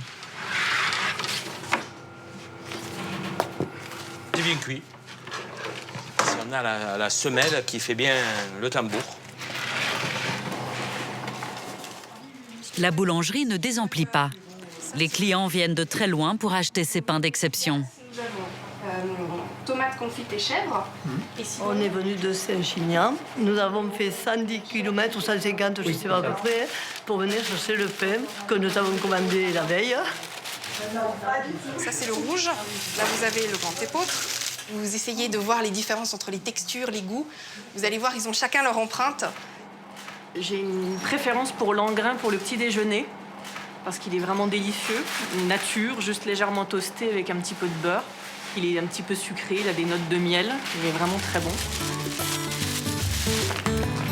Et voici le pain. À midi, toute l'équipe se retrouve autour de la table du boulanger. 130. Merci. million. Non. Merci. Donc ça, c'est un grand épeautre. Un grand épeautre ancien. On a une texture intéressante, on a un bon contraste parce qu'on sent qu'on a de la belle croûte quoi, qui se tient. Voilà. Et à l'intérieur, on sent que c'est humide, que c'est frais. Le four à bois apporte beaucoup aussi. Puis ça a du goût, quoi. Alors en plus, sur le plan de la nutrition, on a quelque chose d'extrêmement puissant. Juste excellent. Excellent, ça change tout. En fait, on redécouvre que le pain peut avoir du goût. Et que chaque variété a sa propre texture, sa propre couleur. On sent les champs en même temps qu'on mange le pain, donc c'est un voyage. Ça rend heureux. Si on peut, nous, concourir un petit peu à rendre les gens heureux, mais c'est le pain qui va les rendre heureux, c'est pas nous.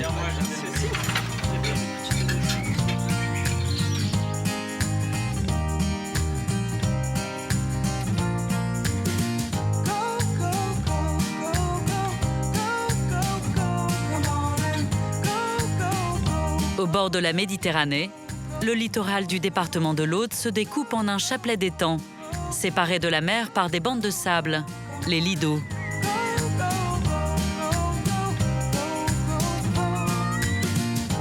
Ces lagunes ont longtemps produit une des richesses de la région, le sel. Certains de ces salins, abandonnés à la fin du XXe siècle, retrouvent aujourd'hui une nouvelle utilité, grâce au parc naturel de la Narbonnaise.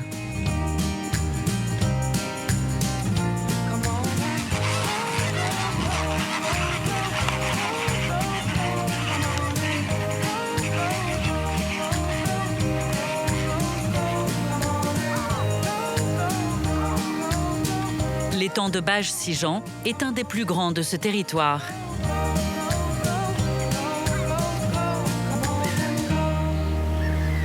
Katialine Fortunescent se passionne pour ces milieux aquatiques.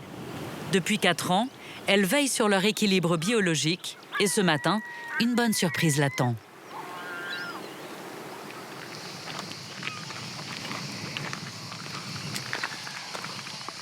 On a un beau regroupement là de flamands.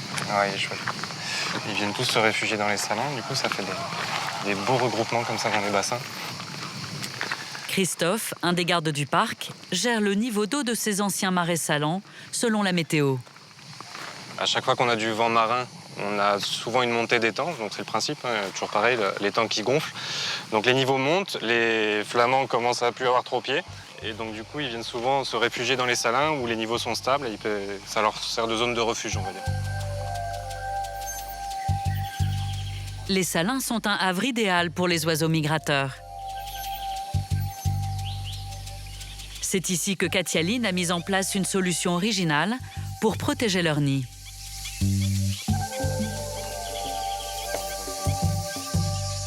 Donc là, dans le salin de Grimaud, on a construit 2 îlots. Des îlots comme celui que vous voyez en face de nous, là-bas, qui est une couleur plutôt sableuse, avec un petit peu de blanc, parce qu'il est recouvert de coquilles d'huîtres concassées. Il faut qu'on ait tout le temps de l'eau autour de l'îlot, suffisamment pour qu'un renard se dise est-ce que je m'y mets, est-ce que je m'y mets pas, et pas trop d'eau non plus, parce que si jamais il y a un coup de mer, il faut fermer, sinon l'eau pourrait monter et noyer les nids, quoi. Et donc le territoire du parc en particulier a un rôle important à jouer pour la conservation de ces espèces, parce que les effectifs, malheureusement, d'année en année, sont plutôt à la baisse.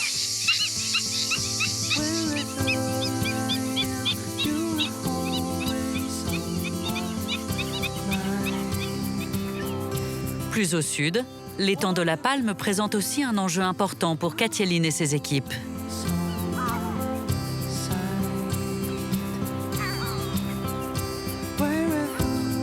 C'est une des lagunes les mieux préservées du parc de la Narbonnaise.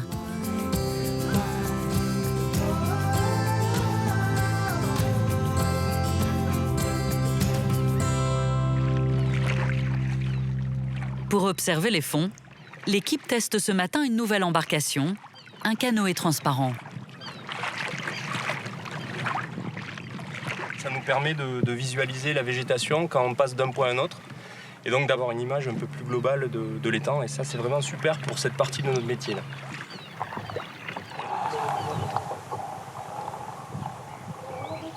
C'est un étang dont les herbiers sont magnifiques. C'est un bon indicateur de l'état de l'étang. La végétation, elle nous donne des infos sur ce qui s'est passé les semaines, voire les mois qui ont précédé. Cette végétation est propre aux lagunes, un mélange d'eau douce et d'eau salée.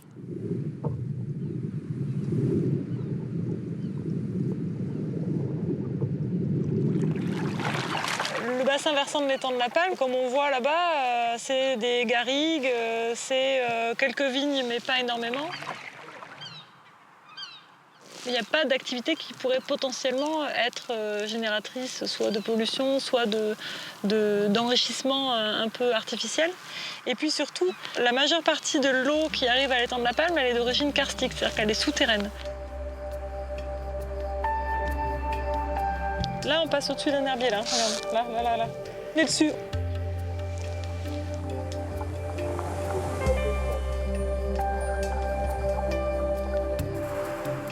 Et là, je les ai en gros plan. La rupia est complètement en fleurs. Ça fait des spirales. C'est à ça qu'on reconnaît la fleur d'ailleurs, parce que le reste de la plante, c'est des feuilles normales. Là, on est sur des espèces de référence. Ce sont des espèces qui caractérisent un étang en bon état. Ce jour-là, Katialine et Laurent dénombrent une douzaine de variétés de plantes aquatiques différentes. Une bonne nouvelle. Ce mélange-là nous montre qu'on a un milieu qui est vraiment à l'équilibre, un écosystème bien.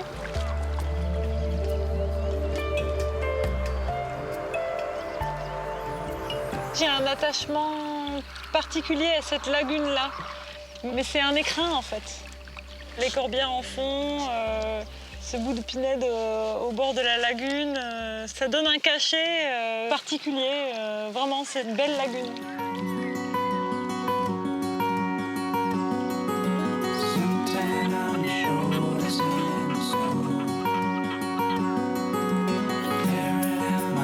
Le lendemain matin, commence une journée particulière.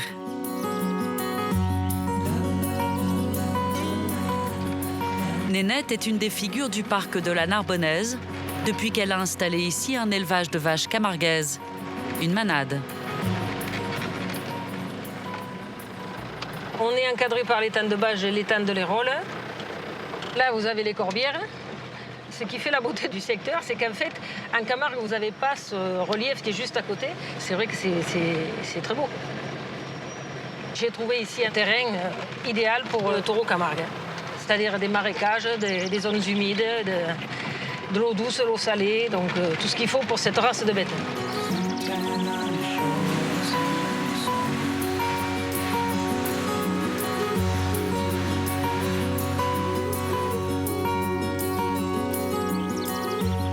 On va au fond du pays. Quand on dit pays, c'est au fond du domaine, c'est le pâturage des taureaux. Et donc là, on va au fond du pays, on va essayer de rassembler le troupeau et de le ramener par ce chemin, les ramener au fond.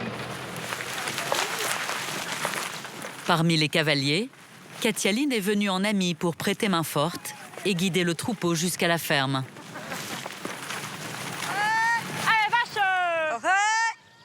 Ce matin, en fait, on va peser l'ensemble du troupeau et donc il y a besoin d'un petit coup de main en tant que bénévole parce que déjà on est quand même super bien là, c'est un vrai plaisir. Donc si on a l'occasion, merci Nénette, de pouvoir filer un coup de main et en même temps prendre un plaisir absolu, on le fait avec plaisir, quoi.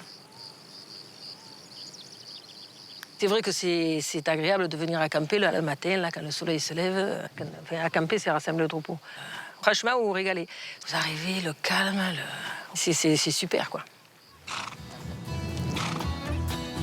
Alors, vous voyez, quand on accampe, on va toujours doucement. Pour justement vérifier qu'il n'y ait pas une bête qui se soit cachée, qui soit matée dans un coin. Donc on va doucement, on attend que tout le monde soit ensemble et après on pousse.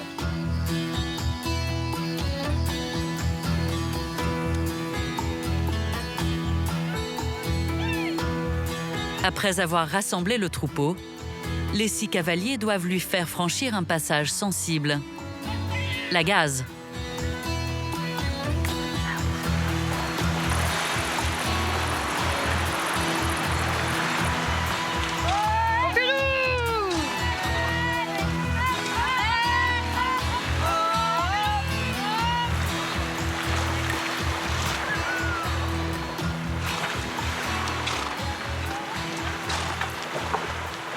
la gaze, c'est un petit peu plus délicat parce qu'il ne faut pas perdre les bêtes.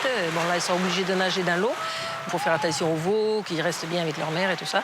Donc c'est un petit peu plus délicat, mais sinon, en règle générale, les gardiens sont habitués, puis les bêtes aussi, quoi.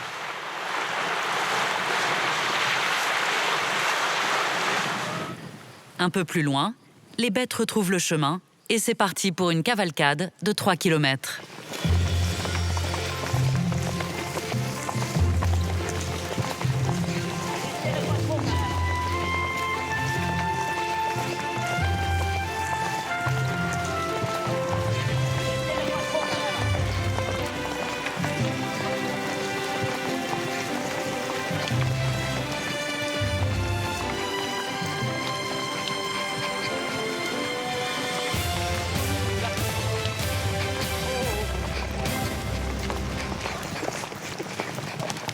En arrivant dans l'enclos, le travail de Katialine et les autres cavaliers n'est pas fini. Ils doivent séparer les veaux du reste du troupeau.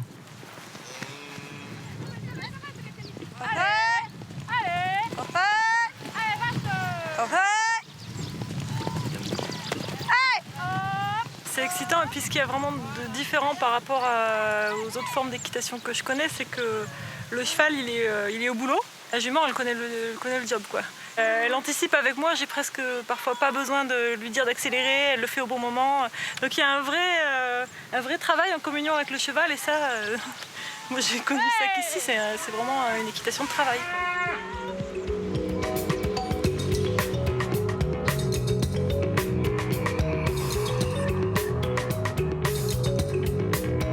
Quelques jours plus tard, Katialine poursuit sa tournée au cœur du parc, par cette presqu'île entre la mer et les étangs.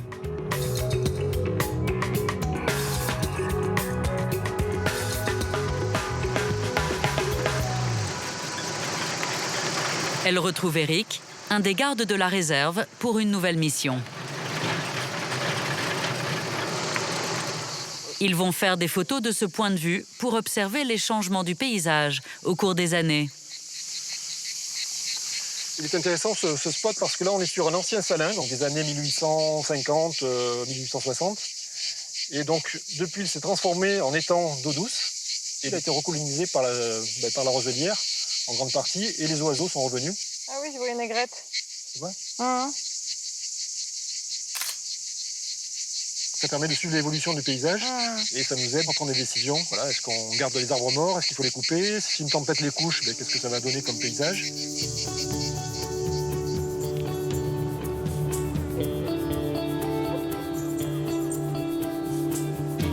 Katialine et Eric se dirigent maintenant vers une des dernières plages sauvages de ce littoral.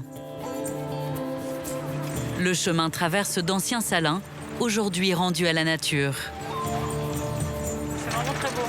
Et avec cette lumière-là, d'un côté, des salicornes annuelles, et à notre gauche, l'étang de Mérolles. Cette grande étendue, avec l'île Saint-Martin en fond. Et là, avec cette lumière, le soleil couchant, c'est fabuleux.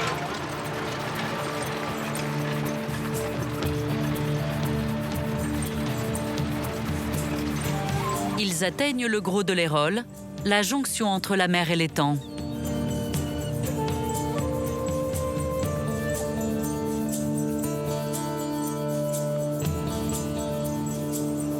C'est un des derniers passages d'eau naturelle de la côte languedocienne.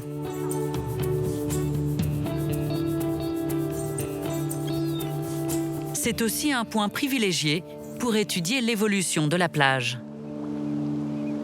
Ici, on a des paysages qui sont quand même particuliers de Méditerranée. On a un gros naturel et qui est permanent, donc c'est extrêmement rare en Méditerranée. En été, bien souvent, les gros s'assèchent. L'étang est isolé de la mer, mais à l'automne, il y a aussi des jonctions qui se créent. Voilà, on va se positionner par là. Très très beau, quoi. Il y a des très beaux milieux là. En face de nous, là, on a les dunes mobiles qui sont intéressantes à suivre. C'est des milieux très très changeants, et notamment les milieux dunaires qui sont juste en face de nous, qui fluctuent au gré des tempêtes et des saisons. Donc c'est intéressant quand même de voir un petit peu dans les prochaines années comment va évoluer le Gros. Est-ce que les dunes vont gagner sur le sable? Est-ce qu'au contraire elles vont régresser? C'est quand même un endroit extraordinaire. Hein. On est sur un secteur du littoral languedocien où on n'a pas de problème d'érosion. Les courants marins du secteur font qu'on est à l'équilibre entre ce qui arrive de la mer et ce qu'elle reprend. On est vraiment au cœur du territoire du parc et dans un des secteurs qui sont les mieux préservés de l'ensemble du territoire. Il est 21h.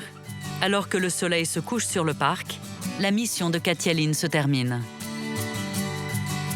C'est les moments qui font qu'on est heureux d'être là, qu'on est heureux de faire ça dans le cadre de son travail, de fournir ces efforts-là en énergie, en écoute. On se dit que ça vaut le coup d'être là. Le paysage est magnifique, quoi. Ici, c'est quand même un peu le luxe.